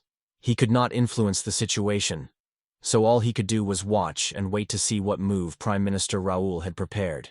The emperor decided to show his sympathy to feign sorrow, stating that he was truly sorry for the dead woman. After all, this was exactly the reaction that was expected from him. To Prince Opinion, Prime Minister Rail at that moment seemed like a true demonic creature, who thrived on the pleasure of controlling the destinies of others. Suddenly, the Prime Minister announced that this woman had killed Carmine's younger brother, who was only 2 years old. This stunned the young emperor. The minister also noted that this woman was just a simple servant, not at all belonging to the aristocracy. So such cruelty and injustice are simply shocking. The news of his half-brother's existence came as a complete surprise to him, as in that case the heir would have been born before he was born. However, if his mother had not been of the aristocracy, he might not have been eligible to become ruler. This was extremely strange, and undoubtedly the cunning and scheming Prime Minister Rail was hiding something from us. At the same time, it was obvious that he was ardently desirous of obtaining the regency, and was making every effort to do so. Carmine knew that his grandfather should still be alive, even after his father's death. However, the loss of his son, and later his first grandchild, had taken a toll on his health. It is possible that Carmine's grandfather was simply murdered at the very moment he was trying to do something about his grandson's death. It is quite likely that it was done by the master of ceremonies, Philip. I thought the whole situation over. It became increasingly clear that the successive deaths of all the members of Carmen's family were no accident. It didn't seem like a simple coincidence. This only further strengthened the anxiety of the young emperor, who constantly felt the breath of death behind him. Carmen understood that if he lost his vigilance for even a moment, he would suffer the fate of his relatives, turning his name into dust on the pages of history. In the end, it was decided that the funeral ceremony would be conducted by the Reverend Bishop George IV himself, a man in whom cunning and treachery were immediately evident. The bishop invited everyone present to observe a moment of silence in memory of the deceased, paying him due respect. Carmine glanced at the bishop and realized this influential man was the brother of Prime Minister Rails, and therefore his main accomplice. When the fifth began to preach, Carmine realized that the main religion in this empire was the so-called Holy Way. When saying goodbye to the dead, it was customary to say that the person was going to meet a great saint. Whether it was really appropriate for me to say something like that about anyone, I am not sure, but the locals considered it obligatory. Bishop George V began to tell the story of the founding of the Holy Way. Such a story seemed to accompany every ceremony. He noticed that during the bishop's sermon, all the aristocrats sitting behind were chatting among themselves, showing no sorrow for the deceased. It seemed that these cunning and greedy people were just spreading vile rumors, because the death of one of their favorites, or even the emperor himself, was a common thing for them. All this only fueled Carmen's anger, because now it was clear that the head of state and the religious leader were acting in unison, and that this woman's death had only played into their hands. The sermon, although not directly, was intended to show who exactly the church supported, and thereby give them the opportunity to take control of all church power in the future. In his past life, he had heard that politics and religion always go hand in hand, and now he had seen it for himself. In any case, the cunning bishop's sermon was also quite interesting and informative. However, the young emperor once again understood. He needed to stay away from these people as soon as possible. The fifth sermon told of a saint named Ain who once heard the voice of God. However, at first Ain thought it could only be magic and did not believe what he heard. Even when the Lord showed him miracles, he still doubted. For Li, this man became God's chosen one. In other words, he received divine power, thanks to which he performed various miracles. Eventually, he believed in the existence of the Lord, and later, having achieved enlightenment, he created a teaching to convey God's words to people. When he tried to tell people about God, he was chased away everywhere, considered a liar and an evil sorcerer who brought only evil and deception. Having gathered a small group of like-minded people who sincerely believed Jonah's words, he set out on a long journey. On this long journey, the travelers had to face many trials, but the strength given by God helped them overcome all obstacles. Finally, their ship sailed to another continent, which they called the Promised Land. Over time, the saint's fame spread throughout the new continent. Thus was born a faith called the Holy Way. After a captivating sermon, Carmen suddenly realized who exactly was depicted in the stained glass windows of the church. She was truly impressed by this story, and with genuine interest she listened to the story of the divine power bestowed on an ordinary man named A, the exile of the enlightened one with his name. His sea voyage and how his companions reached the Promised Land were strikingly reminiscent of something from the young emperor's past life. Undoubtedly, the new world was strikingly different from the hero's native home, but this in no way changed the essence of the faith itself. Finally, during the meeting, after finishing his sermon, Bishop George V invited all those present to pay their last respects to the deceased. It was not the happiest moment, but Carmine, as emperor, had to fulfill his duty. Looking closely at the dead girl's face, he realized that he had never seen her before. But one thing was obvious. She was simply unlucky to be born in this city, ruled by deceitful people. After all, even after this woman's death, her name is used in political intrigues, and some shamelessly rejoice at having obtained what they wanted at the cost of an innocent person's life. Carmen had only heard of his father's death through word of mouth, but it was the first death he had seen with his own eyes in the New World. The feeling was too strong for him, and Carmen did not want to get used to it. Carmen gazed thoughtfully at the cathedral's majestic stained glass windows, pondering the existence of God. Carmen believed that if God really existed, this woman would deserve peace and tranquility after death. He carefully watched the entire funeral ceremony, and sincerely wished that this innocent woman would finally find peace, free from the influence of cruel people. At the same time, Carmen realized that he had no certainty that he would wake up alive the next morning.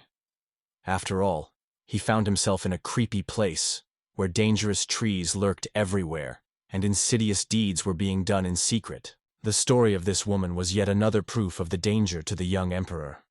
After all, his own life depended on the whims of those who were indifferent to his fate as a human being. Emperor Edward IV was a wise ruler who was sincerely loved by the people. He was Carmine's grandfather. The emperor had only one son, Father Carmine, named Crown Prince G. He showed remarkable bravery and fought side by side with the imperial soldiers. Fortunately, Crown Prince G was unable to defeat all his enemies on the battlefield and died in battle, never becoming the ruler of the empire. Upon learning of his son's death, Edward IV was plunged into despair and deep grief. Grief finally broke the emperor. Unable to bear the unbearable pain of loss, he fell seriously ill and soon died. This was told by one of the aristocrats who visited the young emperor and explained to him the sequence of tragic events. The aristocrat assured Karma that, despite his young age, he had a brilliant future, as he was destined to lead a great empire. The flattering nobleman also promised unlimited support from the entire aristocracy. He calmly listened to all the praise, and later promised to turn to the nobility for help when the right moment came. Krath was pleased with these words from the young emperor, and Carmen was not going to remember another liar who was looking for profit. Lately, too many different aristocrats had been showing up at the receptions. All of this is probably due to that woman's recent funeral and under the leadership of Prime Minister Raoul. All this was the result of the Chancellor's skillful propaganda during the funeral.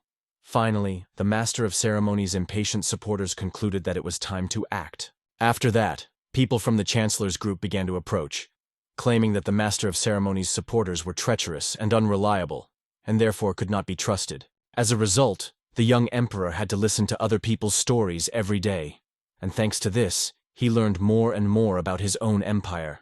At least, that's how it was. After the death of the heir to the throne, Emperor Edward IV died of grief, and for a time the throne remained empty, even despite the ongoing war. Chaos reigned in the state. All real power was divided between the Master of Ceremonies Philip and Chancellor Soleray, concentrating the most influential positions in the empire in their hands. To end the terrible war as quickly as possible, these two decided to cede part of the imperial lands to the enemy state. It seemed that everything was happening too simply for such a complex matter. It is quite likely that these two cunning schemers had been in secret communication with the enemy long before the war. Despite the fact that these two had been cooperating for some time, they could not be called allies. It was simply that one day their interests coincided. Both sought to put on the throne a person convenient for themselves, who would obediently carry out all their instructions. For them, that person was Carmine. The realization of this greatly depressed the young emperor, but at the same time gave him encouragement. After all, it was better to know the truth than to remain in ignorance.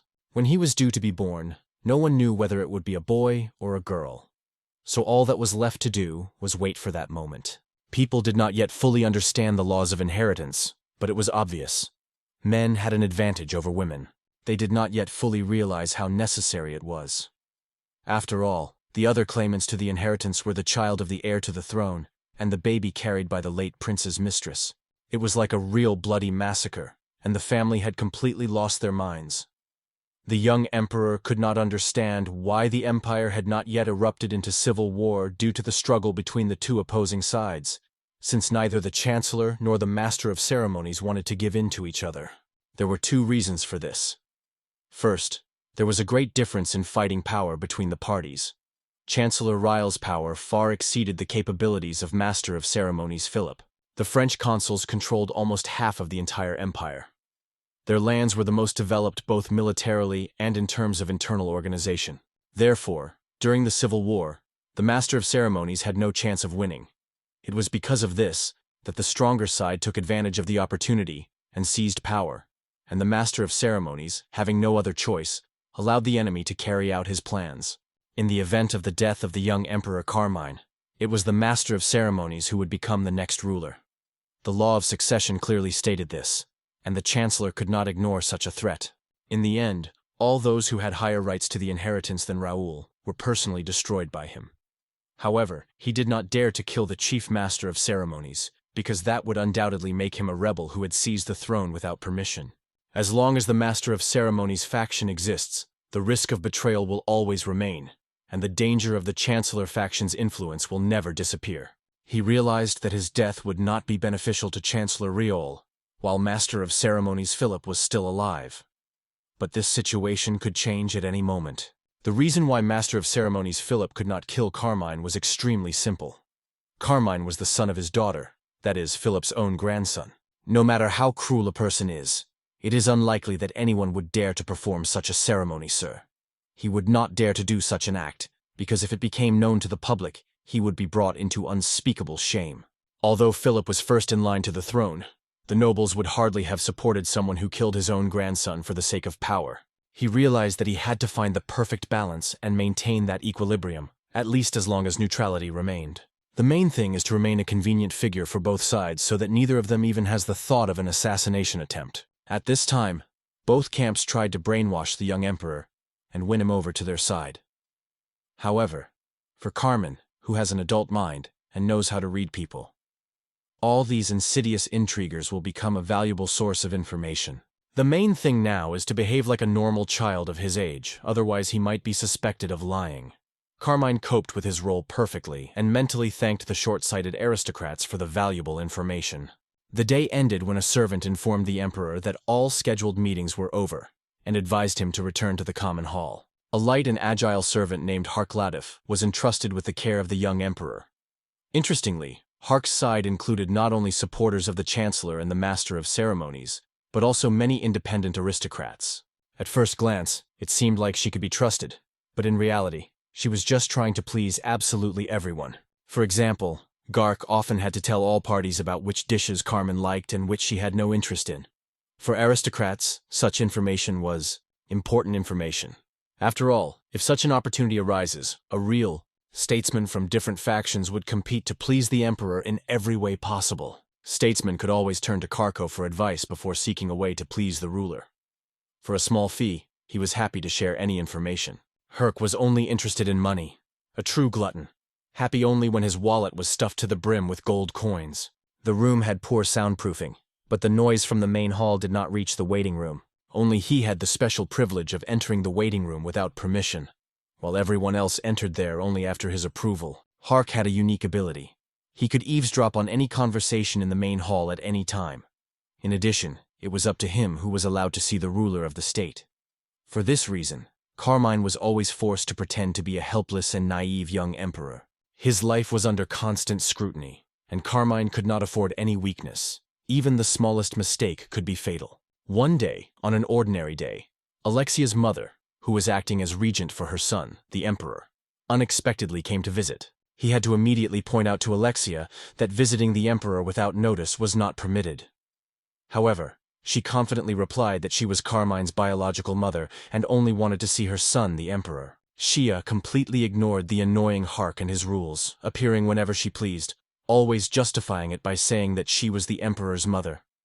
Carmine quickly realized that the reason for Hark's discontent was simply that he was not paid for such visits. She ordered Hark out of the room, explaining that she needed to have an important conversation with the emperor. The servant gave a mock smile and instantly disappeared through the door. He had, of course, long known that his mother acted as a regent and acted in the interests of other people in this world. She spent all her free time with her lover and almost never visited Carmine of her own free will. Perhaps Alexia finally began to sense that trouble was coming when her own son was drawn into political intrigue. However, it seems her epiphany came too late. He greeted his mother and asked what business she had come with. Alexia immediately warned him. Chancellor Raoul could not be trusted, because he was plotting something evil. Realizing who it was, he pretended to have forgotten who Raoul was. Alexia immediately explained. It was about the prime minister who dreams of taking over the empire. He was surprised by such frankness. In his mother's eyes, he should have remained a small child, unable to understand such complex things. So he asked what it meant. She began to explain that the cunning and evil Raoul had forced Carmines to marry her son, and that this was an unforgivable act. He was surprised to learn that his father, the late crown prince, had a younger sister who was still alive. He had never heard of her before. He became curious to learn more, and began to show a genuine interest in his aunt. She delighted in the curiosity of her son, the emperor, and told him that Prince Jean actually had two younger sisters. One of these sisters became a princess in another kingdom, and the other. He appeared with the most alarmed look and declared that the terrible Chancellor Riel intended to destroy Karma. The young emperor was stunned by the barrage of news his own mother had showered upon him. She made no attempt to explain or alleviate his anxiety. Alexia did not intend to stop and continued to talk about the cunning of the Chancellor, who, in her opinion, decided to put Carmine's aunt on the throne. Carmine had no choice but to pretend that he understood everything and wonder how such a thing was even possible, since he was the emperor. It was noted that according to imperial law, Carmine should indeed become the ruler of the empire. But the laws of the clan stipulate other conditions. The situation was getting complicated, and the young emperor became interested. What does the law of the clan stipulate? Communicating with his mother, Carmen was unpleasantly impressed. She immediately felt that this woman was extremely cunning and treacherous. Alexia was in a great hurry, and explained that if Chancellor Ryle found out about her visit, it could harm her beloved Emperor Nadila. Of course, we immediately understood that this cunning woman only wanted to return to her lover's arms as soon as possible. She smelled of someone else's perfume from a mile away. It was obvious. Alexia was a skilled mother who was completely indifferent to the fate of her own son. The young emperor was not at all bothered by his mother's indifference. He was only glad that he had received the necessary information from her. It was known that there were two different laws regarding the succession to the throne in this empire, and it is quite likely that this tradition was borrowed from the ancient empire of Lothair. The Bungle clan chose these lands for their settlement. Later, it was their descendants who became the local aristocracy. After the fall of Lothar's empire, power passed to the Bungdalt family, and later the country received a new name, the Bungdalt Empire. In other words, this country is the former Lothar Empire, now ruled by the Bungdalt clan. The rules of inheritance of this lineage became the law of the clan, and the inheritance order of the Lothar Empire itself was called the Imperial Law. Surprisingly, both of these laws are still in force and in effect at the same time. Imperial law states that the first son in the family inherits the throne, however. Even a girl can receive such an honor. According to the laws of Underland, only a man has the right to inherit the throne. This honor is not available to a girl. It was extremely difficult to understand, and Carmen did not understand at all what principle was used to choose the right law. Suddenly there was a knock on the door, and the young emperor wondered in surprise who it could be. As usual, he first apologized for disturbing His Majesty's peace, and then informed him that one person insisted on meeting immediately. He asked who exactly wanted to visit him. However, the cunning servant only replied cryptically that the young emperor would immediately recognize this person as soon as he saw him. This seemed extremely strange to Carmen, because she could not understand why a person who wanted to meet the emperor would hide his name. When Carmine saw Chancellor Ryle, it was immediately clear to him. This meeting was inevitable, especially after the recent visit of Regent Alexia, the emperor's mother. Carmen thanked the emperor for receiving him, and noted that he was probably the only person who had not yet tried to express his thoughts that day. Deciding to act cunningly, he expressed surprise at why this man had been let in at all. After all, the man had intended to kill him, especially since he had absolutely no desire to see Raoul. The Chancellor looked irritated after such a reception and asked for some time to talk to him alone. He stated that it was a big misunderstanding, and he had no intention of harming the great emperor. Mian continued to behave like a capricious child, insisting that he believed his mother's words, which warned him of the danger from Chancellor Reyes. The cunning count did not even think of backing down or making excuses, explaining that all this was just an unfortunate misunderstanding that had occurred because of the engagement of his unworthy son to Lady Maria. If Lady Maria married a foreigner, their country could fall under foreign rule, and the people would be enslaved. Roselia asked her father why he was not happy, since the kingdom had been saved through joint efforts, explained that realizing the seriousness of the threat, he decided to act for the good of the state. However, His Majesty, the Emperor, could be sure that this wedding would not take place until he ascended the throne. He realized that the Maria the Chancellor had mentioned was actually the younger sister of the late Crown Prince Jin and his own aunt. And the story of his mother's treachery was just a cunning attempt to turn him against Chancellor Ryle. Engagement and wedding are two very different things. Marriage is where the real power lies, and it seems Alexia deliberately misrepresented it, trying to confuse her son and take advantage of his youth. Even more surprising was that Chancellor Ryle had learned so quickly about the situation with his aunt, who was to be proclaimed empress instead of the rightful emperor. There was no doubt This was all the insidious work of the greedy servant Herc, who overheard the conversation with his mother and immediately reported it to Chancellor Reyes. Although this man was considered neutral, he actually supported the Chancellor. So without waiting for permission from the Emperor, he allowed Right to proceed. If that damned old woman is her mother, we can do without butler. You can be sure that the master of ceremonies and the rest of the nobility will quickly realize that they no longer need Gark, and that will leave him without a reliable source of income. This man has been receiving crazy money for his services for a long time, so life without huge bribes is simply impossible for him. And he realized that Hark lived lavishly only thanks to his position and his ability to profitably sell valuable information overheard during conversations. If he had lost this ability, he would have focused solely on trading information. Moreover, this man directly asked Alexia not to communicate with the young emperor anymore. And this was a truly courageous move. Aurelius remarked, "Doesn't the emperor understand that his own mother is trying to use him for her own interests? Therefore, Carmina should not allow herself to be deceived. After all, as soon as Alexia gives birth to a child from another lover, she will immediately forget about her eldest son." Carmine listened attentively to Chancellor Raoul and was surprised by his frank criticism of his mother. Not wanting to leave it unanswered, the boy decided to react and assured him as innocently as possible that his mother had promised to love him always, no matter the circumstances. Raoul was convinced that he was dealing with an ordinary child, so he calmly reported that his mother was currently enjoying a date with her lover and was not at all concerned about her son, even if he was an emperor. At that moment, he thought about how indifferent and callous one must be to tell a child such a truth about her own mother without any hesitation, even if it were true. The young emperor raised his eyebrows in surprise and replied that he understood everything, and now he wanted to know more. The emperor feigned sadness and assured him that he trusted Chancellor Ray. The cunning old man immediately thanked him for this trust. Having achieved his goal, Chancellor Ray politely apologized for taking up the emperor's time and said goodbye. My friend decided to go all the way and, childishly naive, asked Chancellor Real if he really supported him. These words were a real victory for Chancellor Real. He immediately warmly embraced the young emperor and promised to always support him in everything. So R joined in the moment with a warm smile and sincerely promised the little emperor to always be by his side. Carmine continued to play the role of a carefree child, although in reality, he perfectly understood the sincere feelings of this treacherous man. Several days had passed since the mother of the regent Alexia had stopped bothering the young emperor with her visits. He was sure that both factions were ridiculing this foolish woman, but in reality, things turned out differently. He re-entered the room, announcing that new guests had arrived at the emperor's house, and asked permission to be present at their meeting. The cunning servant invited the girls into the room, and this greatly surprised Carmen. It turned out that these two girls were maids chosen by Alexia's mother. Their names were Cyrus and Alicia, and they had promised to look after the young emperor on behalf of Lady Regents.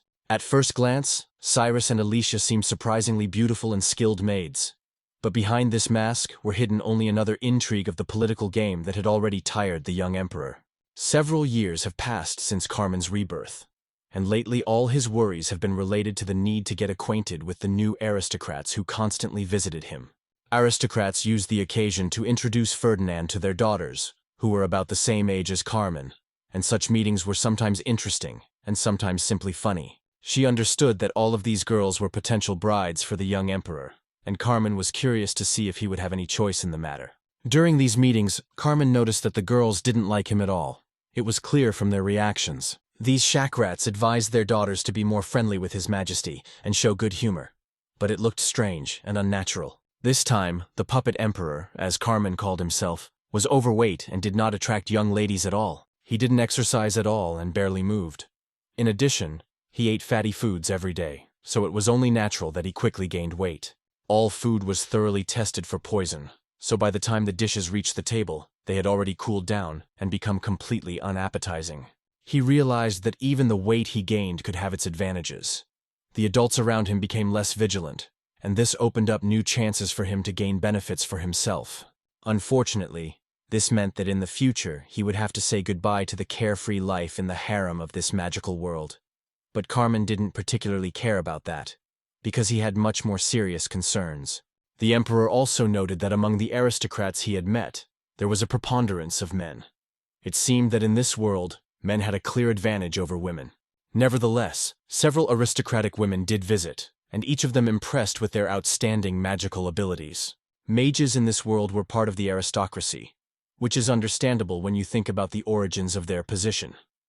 After all, the first aristocrats were those who were distinguished by their unsurpassed skill on the battlefield. In the world of magic, possessing magical abilities meant being able to skillfully wage battle. Almost the strongest warriors and armies of kingdoms eventually earned their way into nobility, and their descendants inherited this privileged status. It was impossible not to notice that magical talent was inherited. So over time, the idea of male superiority lost its meaning, giving way to the superiority of magical abilities. At first he planned to hide his magical abilities, but now it became clear. If he did not demonstrate his magic, his status as an aristocrat in this society would be questioned. Perhaps this was the reason for the assassination attempt. The young emperor decided to carefully investigate this issue and find the best solution by demonstrating his magical abilities. During the day, he had to meet with aristocrats and listen to the endless arguments of two old men who were constantly fighting for power in this country. Carmine could only pretend to be an obedient and naive child, patiently eating cold and tasteless food. During this time, the young emperor perfectly mastered his own body and significantly developed his telekinetic abilities. And he achieved all this on his own, thanks to persistent training. In addition to all this, Carmine had created a new spell, an invisible barrier that served as a small magical shield. How strong this protection was, he did not know, since he had no way to test it in practice. However, even the mere presence of some defense gave him confidence and hope. The emperor had also mastered healing magic, though so far he could only heal minor scratches and wounds on his own body. However, even this small progress inspired him and gave him confidence. He resolutely focused on developing his magical abilities, as he aspired to use them in the future to escape the king's trap. In his past life, magic had not existed at all, so now he found real pleasure in learning the unknown and opening up new horizons for himself. Carmine had mastered another extremely useful spell that could be used against others. The emperor cunningly pretended to be very sad and even shed a tear so that the maid would start comforting and hugging him. Carmine used his magic, plunging the girl into a deep, unwakeable sleep. The spell Carmine used was called forced sleep. Although his maid slept quite a bit anyway, this magic ensured that she wouldn't wake up at the most inconvenient moment. As it turned out, magic didn't work in this world unless the wizard could clearly imagine how it worked. Moreover, it was extremely difficult to use magical abilities without solid knowledge. Usually the necessary information was gleaned from clever books. Ultimately, all the achievements contributed to the young emperor's personal achievements. Although he was never able to perfectly master the magic of water control, the effect of this ability pleasantly surprised him. Unfortunately, things didn't work out with the magic of invisibility and spatial manipulation. Carmine couldn't even imagine how such phenomena worked, so there was no progress. At the same time, he understood that this world probably had its own laws and restrictions that he didn't know about yet. So the young emperor decided that once he finally managed to get out of this terrible place, mastering magical abilities would become much easier. Despite the numerous obstacles on the way to realizing his dream, he still had a chance to break free. This thought filled the emperor with courage and determination, giving him new hope. Suppressing his dreams of the future, Carmine, listening to the silence of the temple, decided not to stop and to continue improving his magical abilities. There are 3 main types of magical defense, as well as healing and stealth, that need to be mastered. Carmine really wanted to add another important skill to this list: the ability to detect magic. This skill could prove extremely useful during an escape, for example, to easily locate guards. It would be ideal to learn to recognize them even behind walls or at great distances. The young emperor tried to create a kind of ultrasonic wave that would work on the principle of radar. Unfortunately, these attempts were unsuccessful. Special measures were taken in his chambers against magical energy. However, even with the strict restrictions, the young emperor still had a trump card up his sleeve. The essence of the card lay in the internal magical energy that surged in Carmine's body, and it was this energy that she, as a young sorceress, was trying to attract. Thanks to the summoning spell, Carmine was able to see his magical energy. She managed this trick thanks to her ability to absorb heat from the environment. She achieved this effect through her body control magic. This allowed her to absorb more heat from places where the temperature was higher than her own. Unfortunately, in cooler places where the temperature was lower than hers, it was almost impossible to gather the necessary amount of heat. The process took place without any obstacles, as the local anti-magic barrier had no effect. The heat was not magical energy. He was confident that if he continued to slowly fill his body with magical energy, no obstacles would arise for his further experiments. Thus, it would be possible to detect other sources of heat, and then it would only be necessary to imagine what exactly is in those places. Norman tried to transfer this perception to his retina, and was surprised by what he saw. A thermal image of the maid, still asleep and snoring softly, clearly appeared before him. It was quite difficult, but there were no difficulties with using this ability. Many years of training had paid off. Carmen decided not to stop there. Now he intended to test his new abilities on something else. The young emperor knew how to capture sources of thermal energy and direct their power with the power of his own thought. He could direct a heat source directly to his own optic nerve using magic. This allowed him to see images that radiated heat. It worked much like the thermal imager he had known from his past life, but this time it was based solely on magical energy. I decided that if you could feel the heat source behind a wall, you could see through it and determine a person's location. The young emperor remembered all his previous failures and decided that today he must succeed. He gathered all his willpower to focus on his goal. Within minutes, the result surpassed all expectations. Carmen was filled with excitement and joy. Thanks to his new ability, he accurately determined the location of the two guards standing in the corridor. This pleased him and gave him hope for a future escape, as Carmen could clearly see both guards standing right outside his room door. Aaron realized that his ability to control flame magic had suddenly transformed into the ability to sense heat, a discovery that could prove crucial to future victories. Now, he had protective magic, healing magic, invisibility magic, and detection magic. All 4 key types of spells were already mastered, so all that remained was to wait for the right moment to escape. Suddenly, looking up at the ceiling of his room, Carmen froze in surprise. The warm shadow of a stranger, who was in the room 1 floor above and seemed to be watching him, loomed distinctly before his eyes.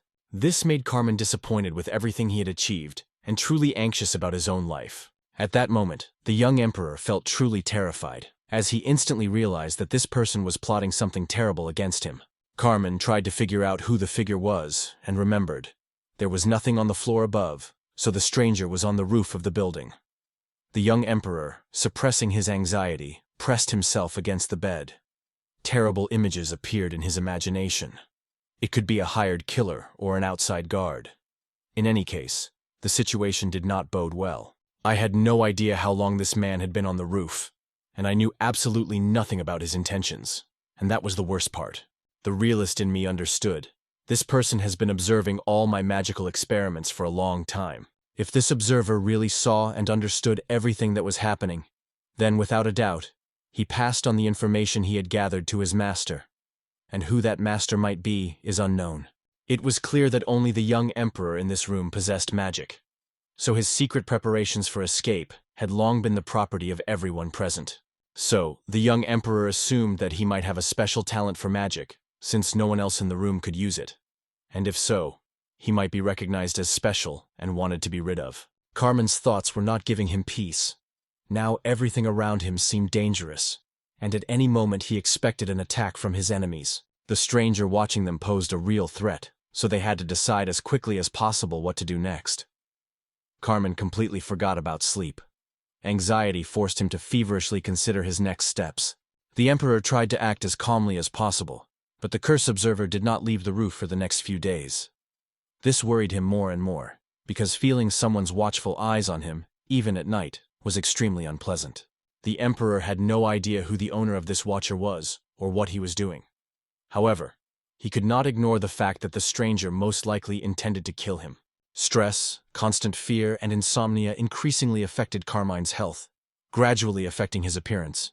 After 3 exhausting, sleepless days and nights, the young emperor was exhausted, until he suddenly fainted and collapsed on the floor of his room.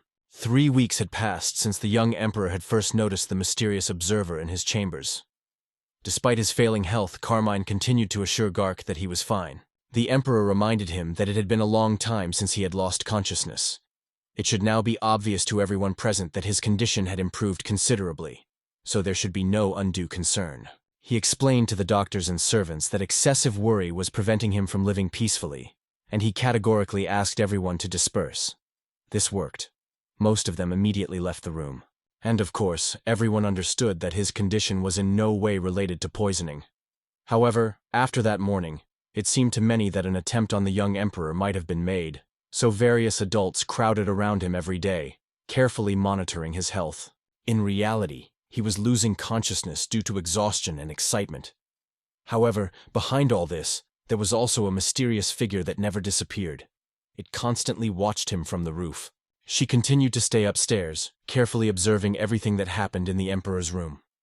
This situation irritated Carmen, and she constantly thought about how to change it. He tried for a long time to find out who this person was, but in vain. No answers could be found. In the end, the emperor decided to abandon these futile attempts. He suggested that he was probably being watched not by one person, but by a whole group of observers who changed every day. Which is why it seemed that he was being watched continuously, 24 hours a day. It was also obvious that someone with exceptional magical abilities would most likely be sent to assassinate the emperor, so there was no reason to worry about the possible presence of an ordinary assassin. He also came to the conclusion that these two cunning old men obviously had no idea about his magical abilities. Otherwise, they would have reacted a long time ago. The enamored maids had no idea about the young emperor's magical experiments, because during the day I carefully took care of the conspiracy, and at night they rested peacefully and did not suspect anything. It remains a mystery what exactly the observers on the roof were doing all this time. It worried Parman. The realization that he was constantly being watched made him feel out of sorts. It was officially reported that the young emperor had been poisoned, so the amount of food and portion sizes were significantly reduced. Thanks to this, Carmen was finally able to return to good physical shape, because excess weight was detrimental to the young man's health. As the young emperor lost weight, many of the aristocratic daughters began to look at him in a completely different way. Their gazes became hungry, like those of predators hunting prey. The palpable wave of lust that emanated from these girls frightened Carmine, but he carefully concealed his emotions in public. She continued to look at the young emperor openly and without embarrassment, unlike the other girls. She was Nadine de Vahan, daughter of the Duke of Vahan. Geralt often visited her emperor of the same age and constantly tried to tease him, deriving special pleasure from it. Carmine, on the other hand, reacted calmly to her jokes, having long been accustomed to such behavior. As always, he tried to calm his daughter down, and persistently explained that His Majesty the Emperor should be treated completely differently. After all, he is the ruler of the entire empire. He apologized for his daughter Nadine's behavior, calling her a naughty child. Carmine didn't pay any attention to this, because in reality he was more interested in the girl's father himself. He was a representative of the independent aristocracy, and looked at Richter de Varenne with special, even unusual attention. During the war that broke out shortly before Carmine's birth, he held the position of imperial general. Richter took the blame for the death of Prince Jean, Carmine's father, and was therefore stripped of his military rank. He was interested in independent aristocrats, and especially in this man, a former general in the imperial army, who, judging by his appearance, had personally participated in battles. I knew absolutely nothing about the local military, so communicating with this independent aristocrat aroused my sincere admiration and interest. The scar on this former warlord's youthful face made him popular among all the aristocrats, and it was also obvious that his daughter loved her father sincerely and deeply. And that was also a good sign. An influential figure among the neutral aristocracy was Count Geoffroy, the Minister of Finance, also known by the nickname the Clever. His thin build and balding head made him look much older than his years. It was Geoffroy, as Minister of Finance, who diligently tried to keep the imperial treasury under control, although with each passing year, the revenues to it only decreased. Carmine was sure that this man would never stick to anyone. But at the same time, it was clear that money decides everything in the world, and politics was no exception. Or if the official responsible for the state's finances sided with one of the opposing parties, this significantly changed the balance of power between the Chancellor and the Master of Ceremonies. Both of these insidious elders constantly put pressure on the Ministry of Finance, trying to influence its decisions. He could only hope that Count Geoffrey de Nimble would stand their ground, for as a child he could do nothing to help them.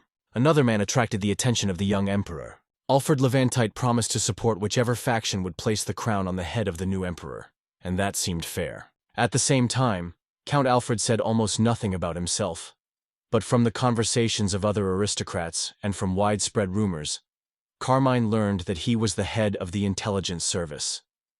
It is quite possible that the mysterious observer who had long since settled on the roof was subordinate to him.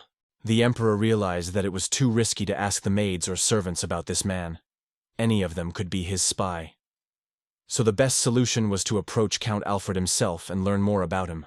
Sincerely interested in this mysterious man, I decided to personally invite Count Alfred for a conversation. The young emperor declared that Count Alfred had no important business. This statement somewhat surprised the guest, but he managed to restrain his feelings towards the young ruler. Alfred laughed out loud in response and noted that he actually had a very responsible job, but Carmen didn't seem to be interested in it at all. She noticed that this man was taciturn and tried not to show any emotion, so it would be extremely difficult to break through his defenses. But that was all she could expect from the head of intelligence. That was what real intelligence officers should be like. The only thing left to do was to try to outwit the man at the crucial moment when he would attempt his brilliant escape from the imperial trap. But for now, all that was left was to wait, watch, and gather vital information. For the first time in his life, the young emperor found himself in the reception hall of his palace. He was genuinely surprised that he had never been in this spacious and luxuriously decorated hall before. This hall was truly even more luxurious than the room where he usually rested and received distinguished guests. There was a much greater variety of comfortable furniture for visitors. He asked his cunning and greedy butler about the distinguished guests. However, Gark explained that today he would have to meet delegates from the Velvet Kingdom. He had not expected such strange guests, and was not happy about it. But Gark asked the young emperor to sit down and wait a while. Usually, everything happened only within the borders of his own empire, but Carmen thought that this unexpected encounter with strangers could bring about positive changes. Lately, he had mostly met old aristocrats, and such meetings were very tiring for him, because communicating with people who seemed too old was incredibly boring. Meetings with foreigners seemed much more interesting and could diversify the monotonous gray everyday life. A few minutes later, there was a knock on the door, and Carmen asked to let the guests in immediately because he was eager to see new faces in his life. He introduced Herku to the first princess of the kingdom of Valdi, Lady Rosalia von Cherenir-Cruen. For all the years of his turbulent life in the palace, Carmine had to observe the same thing day after day. And now, for the first time, he saw such a beautiful girl from a distant, unfamiliar country. This girl combined incredible beauty and sincere innocence. Lady Rosalia smiled warmly and graciously greeted the young emperor in her melodious voice. He felt a thrill of excitement and realized that he was actually frightened by the presence of such a charming young girl. He became curious about where the kingdom of Velvi was located, and what his own empire's relationship was with this state, since he actually knew nothing about it. It could well have been a subtle diplomatic move by one of the old rulers, who, despite their advanced age, retained extraordinary dexterity in the struggle for power and influence. There was no denying that this girl was another political tool in their intrigues. However, the true purpose of Lady Rosalia's visit from a distant land to the young emperor needed to be ascertained. In addition, Carmine was concerned that it might tarnish his reputation abroad, and thus negatively affect his foreign policy. This girl was the first princess of her kingdom, so she might have come with the intention of getting engaged. However, Carmine decided not to rush. He intended to calmly find out all the circumstances of her visit. She was very close by and seemed ready to share all the necessary information with the young ruler. Carmine dared to be brave and take the first step. He confessed to Lady Rosalia that he really liked her, and so the idea of marrying her did not bother him at all. The bold statement amazed everyone present, and Herc hurried to explain to his brave lord that he was still too young for marriage. In such cases, they usually acted in the same way, so it was decided that the engagement was quite permissible. Rosalia immediately blushed with shame, and Carmine turned to his butler to ask if it was possible to arrange something like that. Park hesitated a bit, and was not immediately able to give a confident answer. Maine insisted on his desire and demanded to be immediately engaged to the charming Lady Rosalie. The maids immediately rushed to report the situation, as it was clear that neither side had expected such a turn of events. When they were alone with Lady Rosalia, the young emperor asked her to tell him about the kingdom she came from. The girl gladly agreed, and promised to describe her native land in detail. At that moment, the young emperor could not help but notice something important. As it turned out, this beautiful girl had never called the kingdom her home. And listening to her conversation, it became obvious that she did not perceive it as her homeland. The flagship of the Burby kingdom, the Madeline, bravely cut through the raging waves of the dark sea. The princess watched the waves with curiosity and peered into the distance, hoping to see the shore as soon as possible. Juritas Adelson from the Royal Guard decided to talk to the girl and approached her. Juritas reminded them that they were on a ship. She sincerely congratulated the girl on her birthday and wished the young princess exciting adventures and the best moments in life. The princess replied that she had left her native country when she was only 7 years old. Jordy immediately remembered that the princess was still a child and had not yet had the opportunity to celebrate her birthday. Now she had to celebrate this holiday in the middle of the endless sea. The mighty captain promised that the entire delegation would do everything possible to ensure that the princess had a wonderful birthday. Rosalia thanked the captain for his concern, and Jordy assured her that all preparations were complete, so they could head to a secluded spot for further rest. The girl replied that she wanted to stay on the deck a little longer and admire the view. Rosalia explained that the fresh sea air helps her organize her thoughts and think about the future. He promised to always be there for her and asked her to contact him if she needed anything. Rosalia thanked the captain once again for his concern and was left alone with her thoughts. As it turned out, this young girl had crossed the sea to find herself in a foreign empire. The birthplace of this beautiful girl was in the northwest of the continent known as the Eastern Continent. His lands flourished when they were part of Lothair's empire and were effectively its vassal state. They were never proud of their position, but for the sake of the peace and well-being of their own people, they eventually resigned themselves to the role of a dependent state. The world was doomed to fall sooner or later, because the lack of independence forced them to submit to the will of strangers. 160th year of the new era. Kingdom of Valve, capital city, Clumai.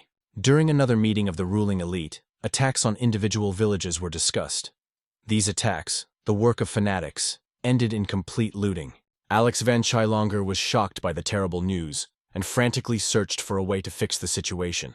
This continent was home to the Kingdom of Valvu and the Bangdolts Empire, and the leading religion practiced in many countries was the Holy Church. Asanaki was one of the currents of the Holy Church. This sect united ardent fanatics, ready to shed innocent blood for the sake of their faith without hesitation. Synth's death was the impetus for the rapid growth of this sect. As soon as it appeared, its adherents quickly united and began to actively arm themselves. At the heart of their teachings was the return of Saint Ain, and now they saw their goal in preparing the entire Eastern Continent for this. It was on the territory of the Kingdom of Welf that the so-called Promised Land was located, and surprisingly, it was located very close to the capital of the Kingdom of Klull. Why did conflict erupt between them?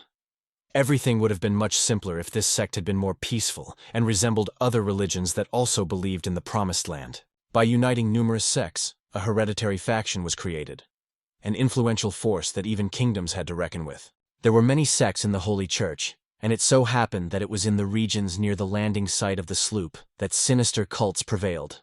Aint informed these people that he did not recognize false beliefs, and the ruler ordered the arrest of all who spread them. It was a story about events described in the sacred scriptures that underlie all religions.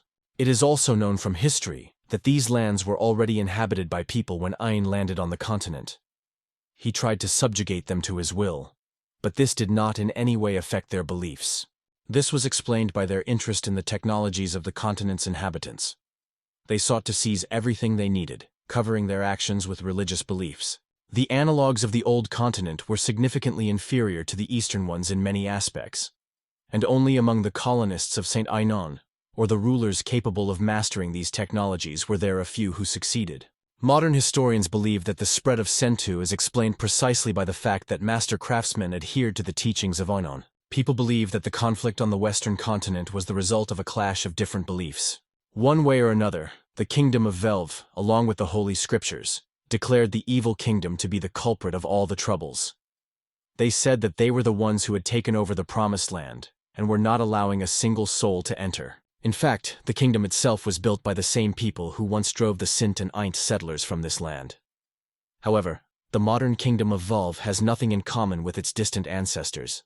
The first Velvet Kingdom did not want to leave the situation so tense. To avoid further conflict, the Welfers declared the Holy Church the state religion. Later, having strengthened their relations with the Empire, they replaced it with Western teachings. Everything went wrong. Lothar's great empire fell, and eventually the faction of heirs became completely angry. The state that had resigned itself to vassal status in the hope of avoiding war ultimately lost. It became an enemy to religious fanatics who were willing to become martyrs for a fictional idea. The clashes between these warring parties were always one-sided, and characterized by particular cruelty. The greatest discontent was caused by these unfortunate people who had not yet come to know the true faith. These were fallen souls bewitched by the devil himself. In other words, killing them was not considered a crime and was not punished. In their crusade against the pagans, they declared holy war and attacked every village and town where infidels lived. Cruel warriors destroyed, burned, and plundered defenseless people, leaving behind only death and ruins. A once insignificant sect of Asianaki managed to build their own state and even gave it your name. Their military power far exceeded that of the Kingdom of Valve, which was decisive in this clash. The consul informed the king that sinister fanatics had once again plundered one of the largest agricultural settlements. As a result, food supplies for the population had been greatly reduced, and this winter would probably be the last that the starving people would be able to survive. The viziers persistently sought a way out of the situation and proposed accepting someone from the imperial family into the royal family. However, making such a decision was not easy, as the Bungdalt Empire remained a neutral state. Pfizer suggested appealing to the empire for military assistance, but unfortunately, it was too far away. Moreover, this option seemed unlikely and unrealistic. Princess Rosalia had long since grown tired of futile arguments that yielded no results. The girl turned to her father king and firmly declared that they were only wasting precious time. His Majesty King Alex resolutely declared that he did not care at all what others thought of them. The main thing was to seek help from anyone who could become a strong ally to save the kingdom from destruction. He shows his young daughter, Rosalia, that she will have to go on a long journey with an important mission. The girl agrees to help in this matter. She confidently trusted her powers and believed that the Kingdom of Vel would be able to withstand the Holy War, which had been going on for over 200 years. Rosalia tried with all her might to return home victorious and save her native land, which had long suffered from the invasion of cruel fanatics. Finally, the giant ship docked at the shore, and the young lady set off further overland until she reached the capital of the empire. Rosalia was enchanted by the view of the imperial capital of Cardinalia. The city turned out to be even more beautiful than she had imagined. The girl was looking forward to meeting the ruler, because she considered the empire to be a powerful state with an invincible army. For several days, Princess Rosalia and Captain Jorites had failed to meet with the most influential dukes of the empire. Their high hopes for support gradually melted away like snow in the warm sun. All of the graduate students' requests to aristocrats from various factions remained unanswered, which increasingly frustrated the newcomers from a distant land. Captain Yordi advised Princess Rosalia to head to the next country. Ahead of the travelers lay the road to the kingdom of Gizmat, where a warm welcome and military support might await them. Rosalia knew that the kingdom of Gizmat was currently at war with the neighboring empire of Theva, so expecting their military assistance would be a real miracle. Before embarking on a long journey, Princess Rosalia decided to meet the emperor in person to find out if such an opportunity existed for them. Rosalia knew that the local emperor was her age, but already held such a high position. Captain Jordy believed that they would still be able to get an audience, since Rosalia also represented the royal family of her country. The delegation concluded that they had nothing to lose. Even if they failed to obtain military aid from the emperor, they would still learn valuable information about the ruler of the empire. From a diplomatic perspective, it is always more beneficial to have more information about the rulers of neighboring states, as this helps to form the right attitude and effective foreign policy. Negotiations are unlikely to bring significant benefits, but even in that case they will allow you to establish contact for further negotiations. Rosalia agreed with the advice of her advisors, and expressed the opinion that now their fate entirely depended on the young emperor, whom she would soon meet. The first to greet the delegation from the Kingdom of Velv was, as expected, the butler Hark. He was polite as always, but politely asked the guests to wait for permission before they could see the emperor. Garco announced that only Her Highness Princess Rosalia would be able to meet Emperor Carmine, and Captain Jordis did not like this at all. The captain explained that he was the royal family's guard and should be with the princess. However, Rosalia did not argue and asked the faithful captain to wait for her. The princess noted that they were already distracting the emperor from important matters, so it was time to put forward her own conditions for this meeting. After that, she asked the butler Hark to take her to the emperor, and the cunning servant thanked the girl for her understanding. Princess Rosalia reasoned that Harka was probably a loyal servant of her ruler, so if she had spoken out about her troubles right away, she would probably not have been listened to. So the girl decided to be more careful. Although for a moment it seemed selfish, she quickly remembered. To save her native lands, she must seize every opportunity, even resorting to trickery in front of the local emperor. From the perspective of her surroundings, she is undoubtedly considered a vile and pathetic representative of her kingdom, so it would be superfluous to worry about moral principles. In the end, Herc led the girl to the door and invited her to enter. Rosalia tried to gather all her willpower and reminded herself once again, her every action should serve her native kingdom, so she was not at all interested in the opinions of others. The young princess looked at the local emperor in surprise and a little confusion, who came from the distant kingdom of Valve to receive an audience with him. She introduced herself to the young emperor according to etiquette and expressed her joy at meeting his majesty. Princess Rosalie noticed the surprise that flashed across the young ruler's face.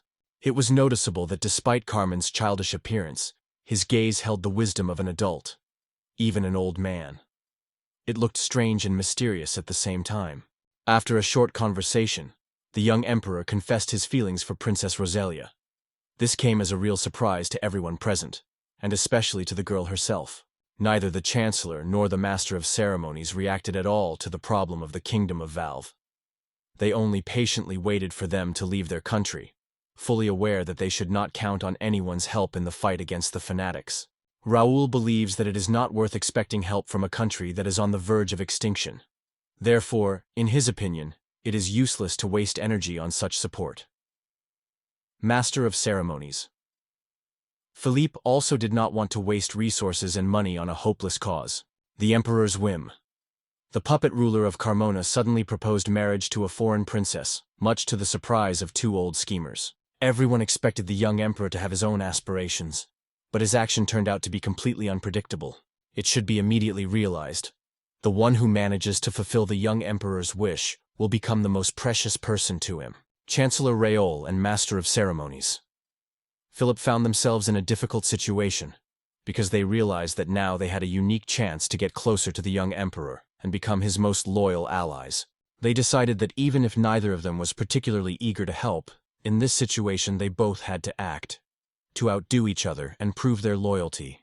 Later, both cunning elders solemnly declared that they took the emperor's wish seriously, and were ready to delve into the very essence of the problem to help solve it.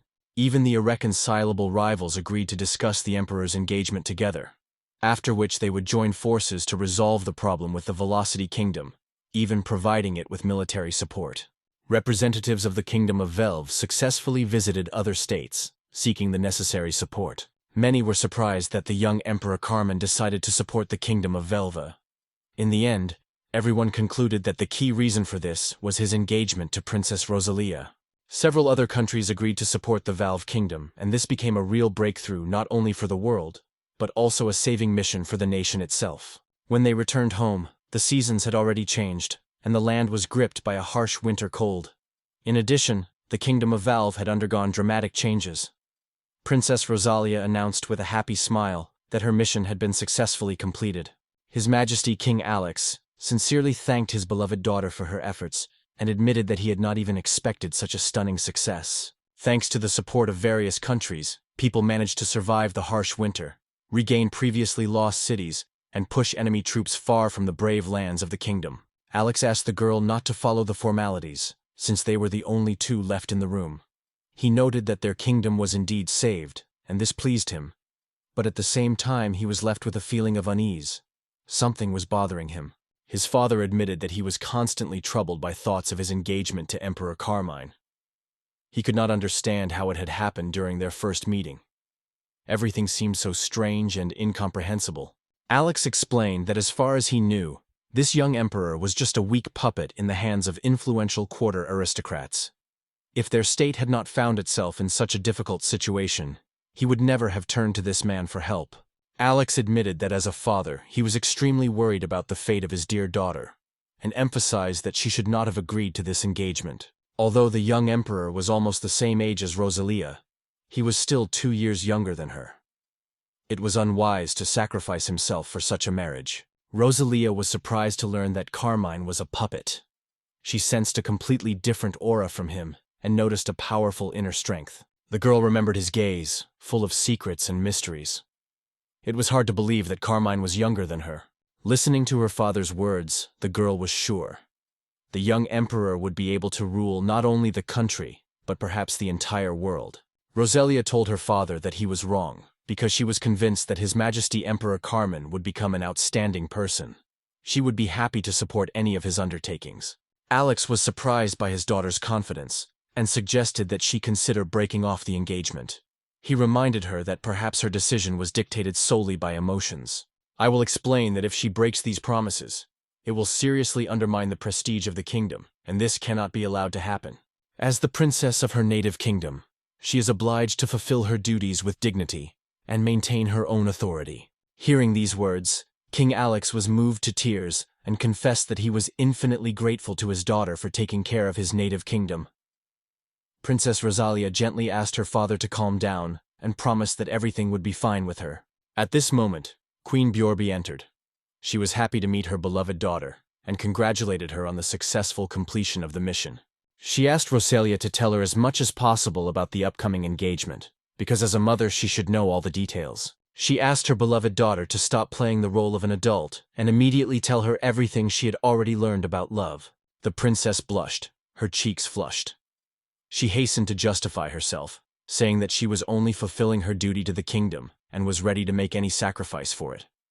However, the queen did not let herself be deceived. She firmly believed that sincere feelings were involved in everything. Rosalia promised to tell her mother about everything later, but for now, she suggested that she discuss important matters with her father. She is sincerely grateful to her parents for keeping the kingdom intact for so many years. And now she feels that it is her time to take care of both her family and her country. She was ready to become a princess and the wife of the young Emperor Carmine. After all, this was what she sincerely desired, and at the same time dreamed of meeting her chosen ones.